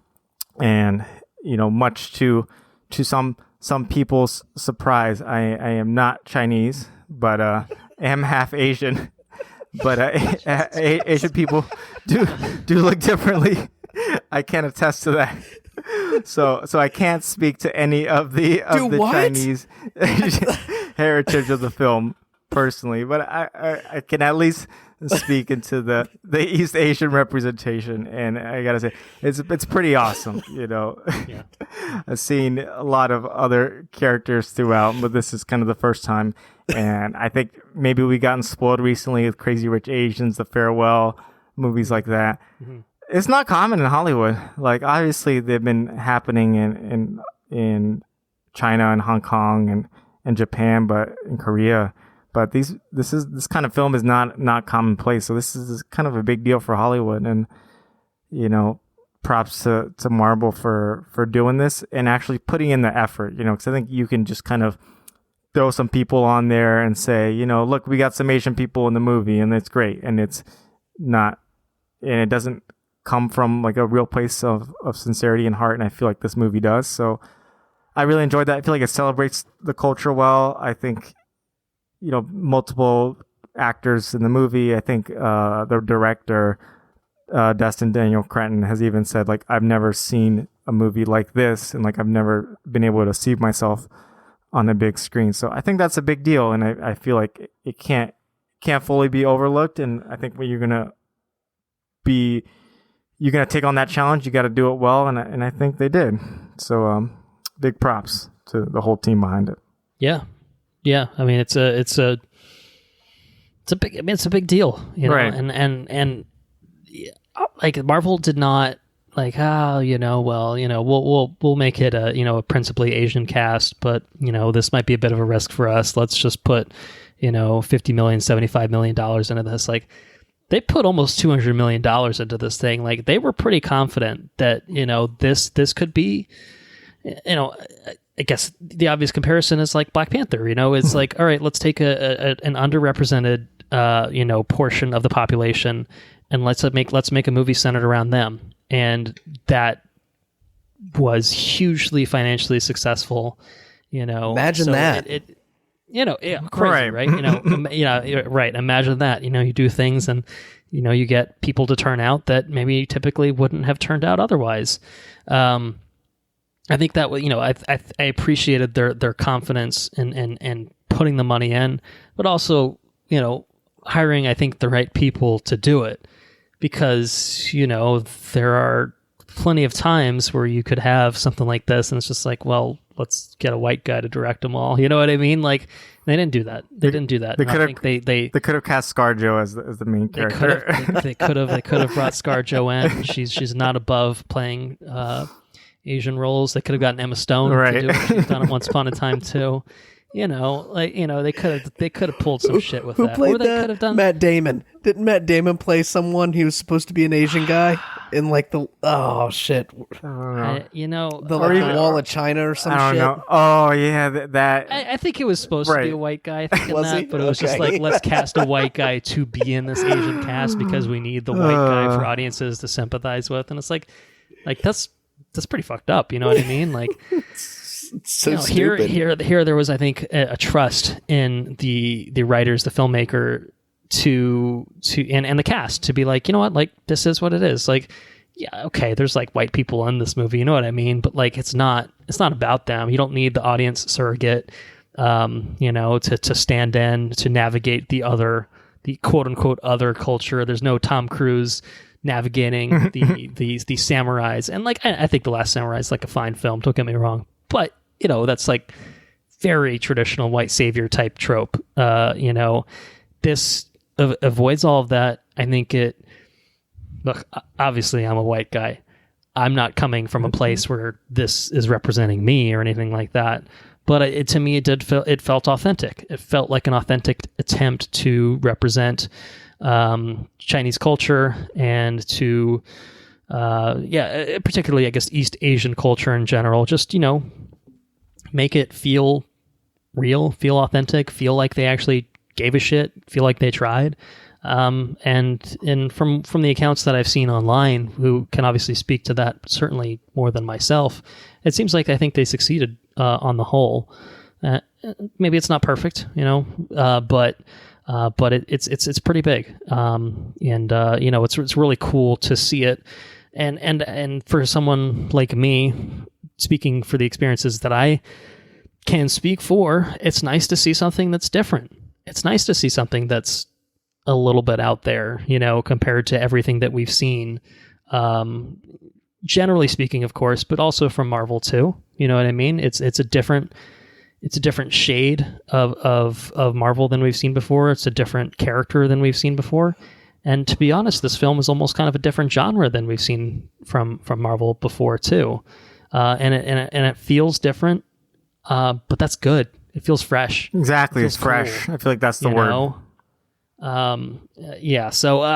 Anyway, I think the representation is obviously something that we should signpost with this film, should hold up as as a great thing to champion. And I think, it was really cool to see, even from someone that has been very, very represented in film forever. You know what I mean? It's very cool to see something like this get made on the scale that it did, with the respect that it was made with. So yeah, that's my 2 cents on that. Just responding to what you said. Feel free to take it in a different direction. Talk about what you want at this point. Otherwise I'll talk for ages. No, I feel like fresh is the right word, because that's kind of what you do a different movie from a different background, different story. It's just fresh, and it's fresh. Fresh can be good. Fresh is always good. Yeah. Everybody likes fresh. You like this film, Andrew? We haven't heard your thoughts. So yeah, we've been waiting in suspense for I don't even know how long. The exclusive opinion of Yes. one Mr. Over Meadows. an hour, Break it under down. 2 hours. What does Mr. Meadows think? I like me a good kung fu movie. I like that. I think it's a martial arts movie is probably the better way to put that. I like myself a martial arts movie centered around martial arts. I appreciate the choreography. I appreciate the physicality that goes into making those movies, and I appreciate the amount of time and care that the actors have to put in order to demonstrate that sort of prowess. I like that. And I think the director has to capture that stuff. The cinematographer has to know what angles to, there's a lot of effort that goes into trying to make something like that. And I think that while this is not necessarily a martial arts movie, at the same time, it's not like a Crouching Tiger, Hidden Dragon movie. And at the same time, it is very much a Marvel movie, like a true Marvel movie. But it kind of blends everything together in a real, homogeneous, is that the right word? Homogeneous. Homogeneous. Yeah, in a real homogeneous way. Like the representation, I think too often, especially just like with big Hollywood stuff, like we have representation. Like, yeah, representation is hugely important, but it's not important when it feels shoehorned in. Like sure. It actually, I think, does a huge disservice when it's shoehorned in. You know what I mean? If you're going to do something, do it organically. Make it part of this, you know what I mean? Make an organic story. And that's when we talk about representation, when I envision representation, I envision it being like if Hollywood was completely encompassing of everyone on Earth, right? It would be this is just the story. You know what I mean? We're telling a story in East Asia. This is what you're going to get. You know what I mean? And everything is organic. That's what I want in a story. I just want an organic fucking story. And that's what we got here. I think we got a really organic story and it felt genuine. I don't claim to be an expert on Asian culture, so I don't know what was misrepresented. God, I can't talk. what was wrong with the movie, right? But what little bit I do know of Asian mythology and Asian culture and that sort of stuff, it seemed very genuine. It felt very it felt like we were watching an Asian man and partaking in Asian culture, and he goes back to Asia, and this is the world that he lived in. You know what I mean? It felt good. Kudos to, I think, the scale, speaking to the scale that they afforded to it. Yeah, they went big, and I think the box office receipts, so they pay it forward. I think it's it felt good to watch. With Black Widow, it was pretty good. I was okay with it. But this felt like a return to like a true Marvel movie. The scale was huge. It was funny. The humor was just incredibly organic. I think kudos to Awkwafina. I know she caught a lot of bad flack for like the way she talks or whatever. And but her performance in this movie, all like outside of the film, if you disregard all that stuff, I think her performance was excellent in this movie. I think it's probably one of my favorite performances by her. I think, if not the best performance I've seen her with, in my opinion. And the cinematography was great. One thing I really enjoyed about this movie, we haven't talked about it yet. In certain sequences, you could write off the CG as looking weird, right? But it felt like it was almost paying homage to like the art style of the CG felt like. There's one sequence with the train. Everybody's seen the train in the trailers, but there's a sequence with the train going down, and you get like a full look of the train while it's going down the street, and it's kind of CG'd. And the way the movement of the train and the way it's animated in that one sequence, it felt it looked like it was what's the best word for it? I don't know how to describe it. It looked artistic. It looked deliberately artistic in the way that they portrayed it, and I noticed it a couple of times. I can't go into spoilers. I'll go into spoilers and I'll talk about it. But there's certain things that happen that are CG'd in to look real, like a train. But the way that the CG's done up is it makes they took an artistic direction with that CG, which I thought was interesting. I've never seen that before in a movie, and I'd be curious to know if that was if maybe I'm just duping myself, or if there was an artistic twist to how they animated the movie. We'll talk about it in spoilers a little bit more, but yeah, well acted. The martial arts was very cool. The Crouching Tiger, Hidden Dragon-esque movement of people and stuff was very cool.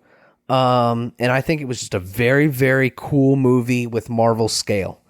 And to put the representation on the pedestal, just to make a really good, well-represented movie in an organic way on the scale that it is, and at the forefront of such a huge property, or not property, but with a Marvel movie, right, is great. I think it nailed it. Everybody involved nailed it. I mean, it was great. I liked it. Yeah, and you talked about the fighting too, and I feel like my basic marker for the film was, when I leave this film, will it get me hyped and want me to just go around and run around, kick some things, and throw some punches? Yeah, and it did. All good martial arts movies do. I feel like that's what you want to leave feeling like, and it did. So that was walking on the street and somebody fucking try to pickpocket me. Right, if someone pickpocket you, you're just fucking. I'm just fucking chopping them. Right. Yeah, exactly. You just feel like you're ready for it, and you just do a fucking crazy drawback, right, pose. And just slow motion, and yeah, dare you. No, I feel like that's the hallmark of a good martial arts film, and it hit that. So there you go. It's a pretty fucking hype film. It is. I mean, I think from start to finish, to be honest. Yeah. I think, I don't know, slight spoilers territory, I guess, but the way it starts with kind of establishing the 10 rings and what they're all about was very cool. And then kind of sinking in, settling into the story of Shang-Chi and where he's at with his life, and how he gets folded back into, the bigger Marvel universe, and, crazy shit happening, so to speak. It's all just really well done. I think, honestly, so I'm sure we've talked about it on this podcast before. I do think that Marvel has struggled with origin films, I think. Yeah, I was going to talk about that. I'm glad you brought that up. That's good. Yeah, and I just stole my thunder. It's tough. The Doctor Strange. It's tough to do things, setting up characters and making them, you want to understand these characters. You can't, they're not fully fledged at the beginning of the movie. You can't just throw them out there and they're the ultimate badass and like that, they'll probably be entertaining, but maybe there's not a lot of depth to that. You want to build them to that point. And so, a lot of the origin story films that we've seen from Marvel have kind of had this very standard format of first act, bad thing happens. Second act, they build themselves up. Third act, okay, they embrace it and they do something with it. Doctor Strange being, I think, the most recent, prime example of them really, really just doing that. The cookie cutter Iron Man origin story. For sure. Right, it worked once. Great when Iron Man came out. And then they've done it 4 or 5 times since, and it's just it hasn't been as good. This one, I think, is a top-tier origin film, and it's because, to me, it feels a bit more unique. It's not quite an origin film, following that traditional 3-act structure.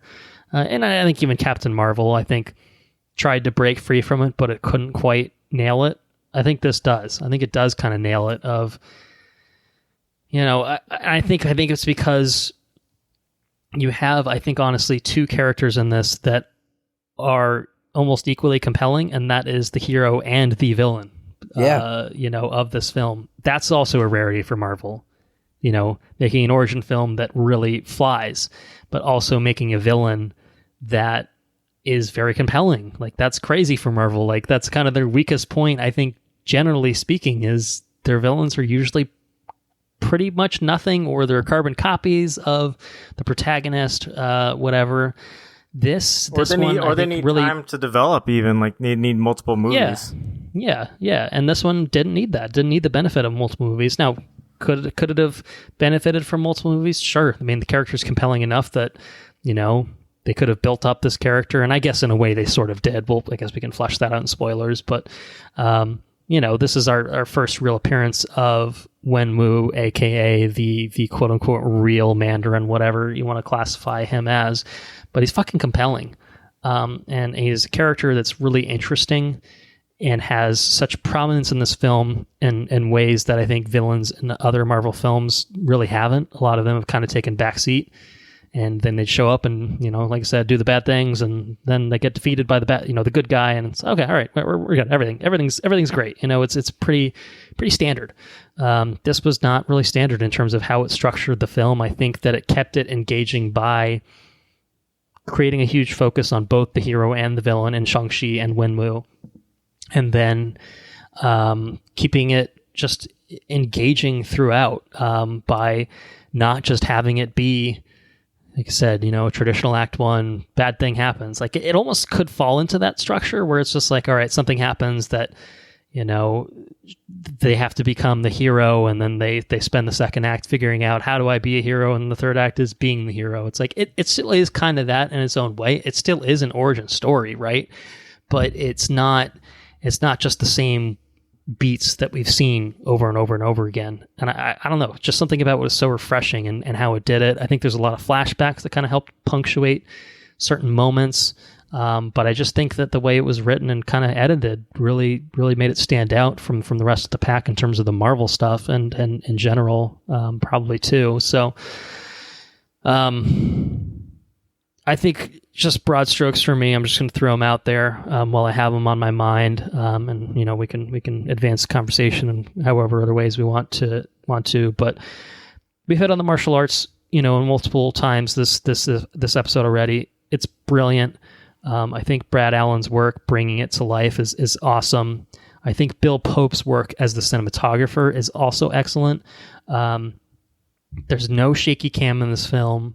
Right. It's just showing the action which is happening in camera because it's been choreographed to happen. There's no quick cuts. There's no Bourne Identity or Quantum of Solace bullshit going on with it. You know what I mean? It's just showing it happening basically in real time. And it feels intense. It feels visceral. It feels brutal. And that's how it should be. And that's something that Marvel action has not really had. And like most characters are like fucking, Doctor Strange is casting spells. Spider-Man's shooting webs. Captain America's throwing his shield.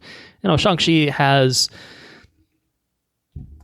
I guess he's the master of Kung Fu, as they call him in the comics. It's a bit more, hand-to-hand martial arts than we typically get. So it makes sense, right? But it's still done really well. And I think that makes it feel different as well, even when it is the first act and, you have this big sequence on a bus, which Andrew was talking about a train. I wasn't sure if he was talking about a bus in San Francisco. It's exactly what I was talking about. Okay. But it was such a long bus. It can be. It was a long bus. It was like a street like train bus with like the maybe. connector in the middle. They have trolleys in San Francisco too, so your mind will be blown. Do what? But yeah, I mean, that sequence was awesome. There's a sequence in the second act with more fighting that's awesome, and then the third act is like totally balls out there to the wall, and awesome, balls to the wall, like just going for it, and it's great in a different way than we see in the first two acts, I think. But it all goes for it. It all really, I think, succeeds with flying colors, and whether it's just boots to the ground, hand-to-hand combat, or if it's something that's a little bit more elevated with a little bit more budget thrown into it, as we see in the third act, being very deliberately vague to avoid spoilers. yeah, it's really, really awesome to see it all happen. And I think the story is very compelling. It kind of guides it throughout. I think that these characters that we follow are all just compelling, hero, villain alike, as I talked about, and also supporting characters. I think that's the Black Panther comparison I would make, because I think the supporting characters here are fucking awesome. Awkwafina's great. Meng'er Zhang, who plays Shang-Chi's sister, Xialing, she's awesome. And like, she's basically not done any films ever. Damn. She had only done like stage stuff prior to this, maybe TV stuff, but maybe like probably in China. I don't, awesome. She was great. Your usual people who you'd expect to be great are great. Michelle Yeoh is no stranger to martial arts films, and she's always fantastic. Benedict Wong is no stranger to Marvel films, and he's fantastic in the slight amount that we do get here. But I think my last kind of final thought, non-spoiler wise, is I have a huge amount of props that I think I want to award to Simu Liu, who plays Shang-Chi, and he is awesome. I haven't watched Kim's Convenience, which I think is kind of like his big it's good shit role prior to this. It's a Canadian TV show, which I'm told is great. Henrique. Well, I've only seen season 1, but season 1 was fantastic, so I should go back. I think it's like 4 or 5 seasons. Right. And he's awesome in this, so much charisma, packed into this character. Andrew may disagree, but he's still pretty ripped in my assessment. So, we get a shirtless scene for the ladies and for the men and for anyone that appreciates. It's just a physique similar to mine, right? Physique similar to Andrew's. His I need to see a picture of you, Andrew. I don't.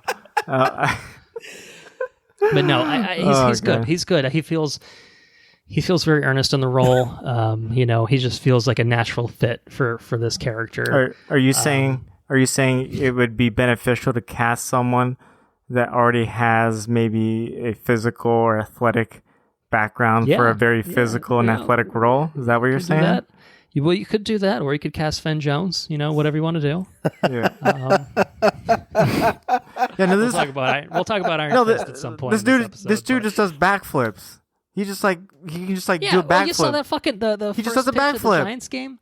Dude threw a strike. I mean, it was a change up. It was a heavy change. Don't get me wrong. But then he just does a backflip after. This dude's an athlete. Like this dude's a badass. Yeah. They just cast a badass. I'm looking at Wikipedia. He was knowledgeable in Taekwondo, gymnastics, and Wing Chun, and learned and trained in Tai Chi, Wushu, Muay Thai. That's what I'm talking about. Krav Maga, Jiu-Jitsu, boxing, and street dude can fighting. legitimately fucking kick this ass. Dude put in the work. That's the he thing. Put in the work. And I don't think awesome. he and like. Look at his photos. Look at his. Just go to his Google images. The stock photos. Oh my god. Look at that dude doing like a fucking flying knee kick, casually looking at the camera. Right. Fucking and I don't think he had been like a big, like as big of a martial arts dude before this. I know like he had done like stunt work and things like that, but like dude was doing a lot of his own things, so like it just sells it, and that's it's kind of that simple. Maybe like you get a charismatic guy who can both act and do the action, and convincingly, and that's who you have to find for a martial arts movie. You have to find somebody that knows their shit. You find your Jackie Chan, you find your Bruce Lee, you find your someone who is just doing the shit, man. But like they're fucking cool. But he has that like charm and charisma. So they have the spark. They have the spark. Also, Ronnie Chang. Ronnie Chang's in this. Ronnie Chang. Yes, we need to close the loop on this. I don't know if you were talking about a comedy special on the Green Knight episode. Yes. And I looked it up while I was editing, and I was like, oh shit, it's Ronnie Chang. He's in Shang-Chi. I just watched that. Yeah, but, and he's excellent in this. I didn't know at the time. It's fucking great. I said, oh my god, it's Ronnie Chang. You're right in the middle of the movie theater. Oh my god, look at that. I got real excited about that. So anyway, he's got a special on Netflix if anyone wants to watch that. It's pretty funny dude. Comedy special. He is a very funny guy. My final thought, and then I promise. He always bets Asian. It's probably a good policy. My final thought, and then I will stop talking for at least a minute or two. We'll see. Tony Leung, man, dude is awesome. I sing the praises of Simu Liu as Shang-Chi, but Tony Leung brings it as Wenwu, as the villain, the antagonist of this film. The Mandarin. The Mandarin, yeah, if you want to call him that. Some have called him that.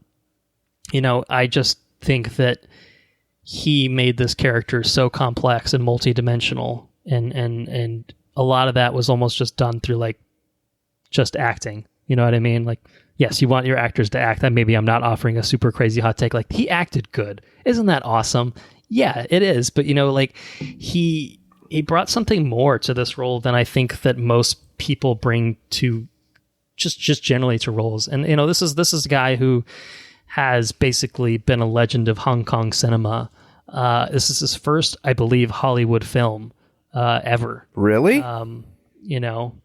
But this guy's a master of the craft. He's worked in tons and tons and tons of Hong Kong films. Hard Boiled, Infernal Affairs, Hero. He did Hero, which was also kind of a similar vibe. It's got. I looked it up. Wuxia is kind of, I think, like what they kind of call like the martial artists, like Crouching Tiger, Hidden Dragon, that type of. Yeah, that's kind of what it's called. There's like wuxia films, So, and this clearly takes inspiration from that. But he's done films like that. He's done more emotional stuff. He's done a lot of Wong Kar-wai films, which In the Mood for Love is one that I heard about on a podcast recently. Is apparently excellent. It's like a romantic drama, and he's apparently great in that. I think you get shades of this character where like he's a badass man. He's been around for centuries. He'll fucking kill you. He's got these crazy 10 rings that he can do crazy things with. But then also there's like a romantic angle to his character, and that gets explored, I think, with a lot of depth and nuance, and it feels genuine, like it really does. I thought he brought so much to this role that, again, I just think it's perfect casting. This role, I think, was well written to begin with. I think it's gonna, it probably would have popped anyway, but I think even from like when they were talking about this movie, like you kind of see in Kevin Feige's like eyes and like just how he talked about the film, he was just like, holy shit, we got this guy to fucking sign on to our film. Like we're in the big leagues now, was kind of like what it felt like. And I think it came across in the film itself. Like this is like a next level kind of performance. He was so good. I was really, really blown away with him. And especially as someone that hasn't seen a ton of Hong Kong cinema, I'm now at the point where I'm like, I'm going to watch every goddamn movie this man's ever been in. It's like, that's where I'm at right now with my response to his role in Shang-Chi. So anyway, Tony Leung, excellent. Simu Liu, excellent. Supporting cast, excellent. Cinematography, excellent. What else? Writing's pretty excellent. It's just a damn good film. It's a damn good film. So yeah. What else do you guys have? Sorry, I've just been rambling, but recommendations. Any other non-spoiler thoughts before we go into recommendations?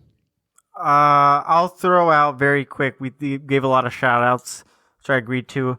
I've been really going at the soundtrack since it came out.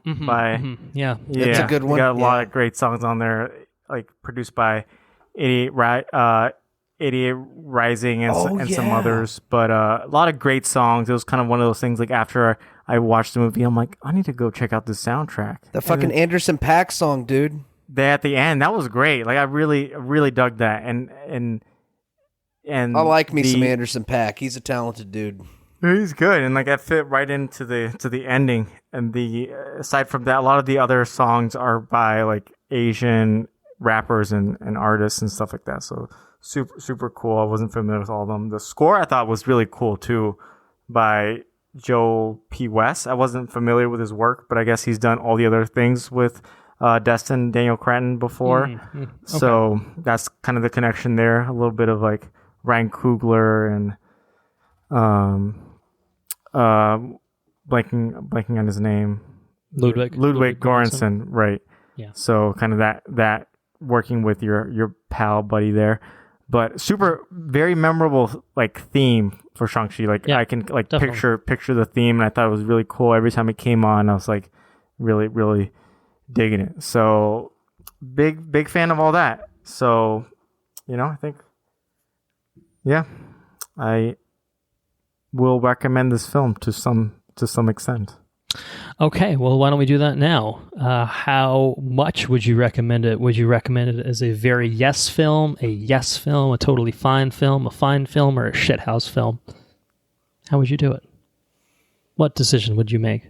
I say it is a very yes film for me because high praise. Because I enjoyed it. I went in for the action. I got the action. I got some drama.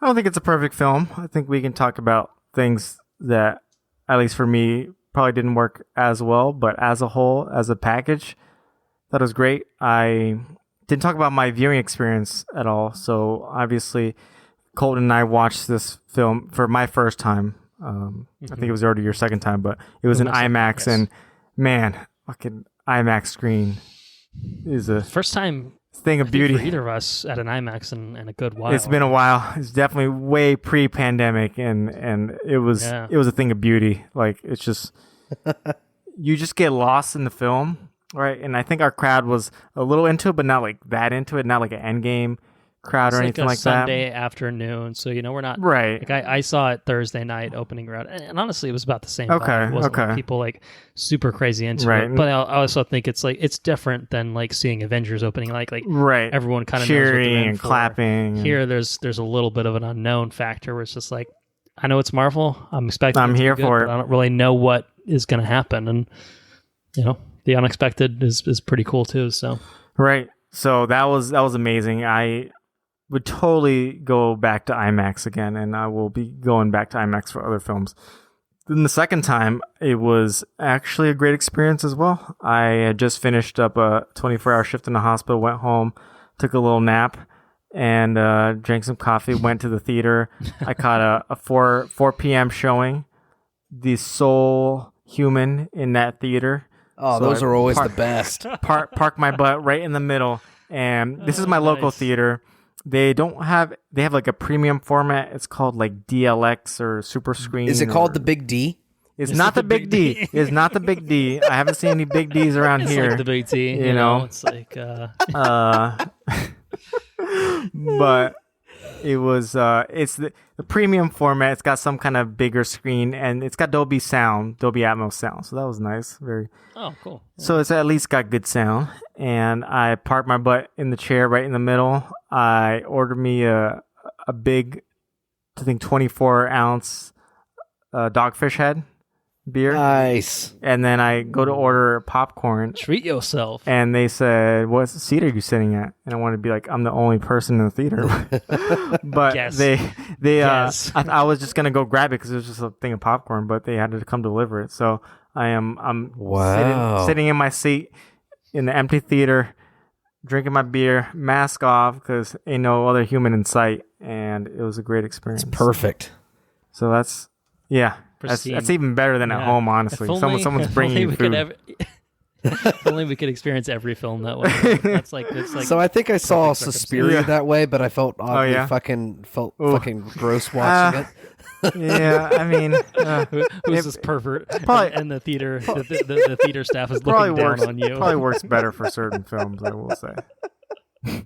So, that's my very yes recommendation for this film. I think even if you're not up to date on every Marvel property, you can still go watch it and catch most of the things. Mm-hmm. So definitely go check it out. It's not reliant on any other Marvel film. It's very standalone, and yeah. Right. That's a good point to stand up. Andrew, what's your recommendation? This for me is also a very yes movie. I caught this in the. I am holding out my IMAX. Your IMAX modernity for Dune. Yes, I'm holding myself for Dune. Yeah, I'm a little more free. Kind of just go with the flow. A little bit more fluid. Yeah. No, I'm holding myself for Dune, And there's no shame in that. Saving himself for marriage, a.k.a. Dune. Yes. But I did go see it in the Dolbys. And that was... Yeah, Dolby's great. That's how I saw it the first time, was in Dolby. So that was very nice. I got the recliner chair. Yeah. I had 2 brews and a flatbread pizza, which is pretty cool. Okay. And I got there very early for this theater. I was able to listen to my book in the theater. Like they turn the lights off and I'm just sitting there with no screen on, just fucking in the dark, eating my pizza, listening to my book. And that was a really cool experience. And then the people came, and that was totally okay. But this movie for me was something different, which is always cool. Like it's it's its own thing, and it feels fresh. But at the same time, it feels like a proper return to like big scale Marvel movie, which is something that. It's got a spark that I don't think Black Widow had. At least I didn't. It feels different. You know what I mean? I got what I wanted. I got a solid martial arts movie, but I also got a little bit more than that. I got something else. There's mysticism. There's there's a lot of, well, I mean, humor's part of a Marvel movie, I guess, but yeah, it's cool. It's incredibly well made. I think the pacing is solid. I never wanted to get up or anything like that. I never felt like it lulled. And it just it was a lot of care went into making this movie, and I think they did overall. I think they did a very good job. It's everything I think it sets out to be, and I think it's an experience best had in a large format large format theater experience in order to get the full scale of what Marvel intends. I think it's a good use of time, and I think you'll leave better for it. So, very yes for me. Well, I'm sure people could have gathered as much by now. I will, of course, co-sign my 2 co-hosts in saying that this is a very yes film. I really, really loved it. I saw Black Widow opening night and said, "Oh, I'm going to see that again." I enjoyed it, and I never did. And part of it was like bar prep, and we don't have to talk about that. It's a sore subject, but this was different. Now, I gave Black Widow a very yes, so I guess technically I'm equating them in that way. But this is better film. It was more enjoyable for me. And I was just kind of riveted by it. And, as I saw it Thursday night, opening night, and then come even like Saturday, I was just like, I'm ready to see it again. And of course I made plans with Henrique and ended up seeing Sunday afternoon. And it was great to see it.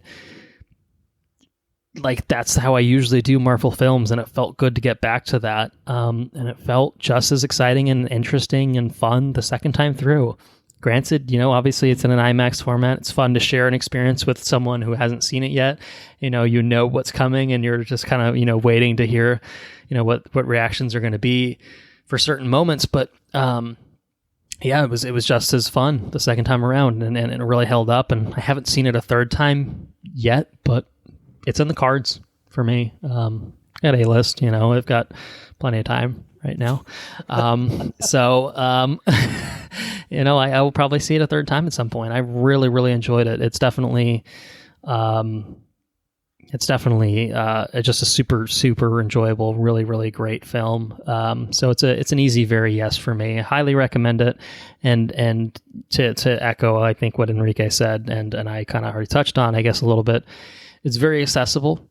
You don't have to have seen everything else. You don't have to worry about Shang-Chi 1, 2, 3, 4, Avengers 1, 16, 17, 19. You don't have to worry about any of that. You can just hop right in and you can get up to speed.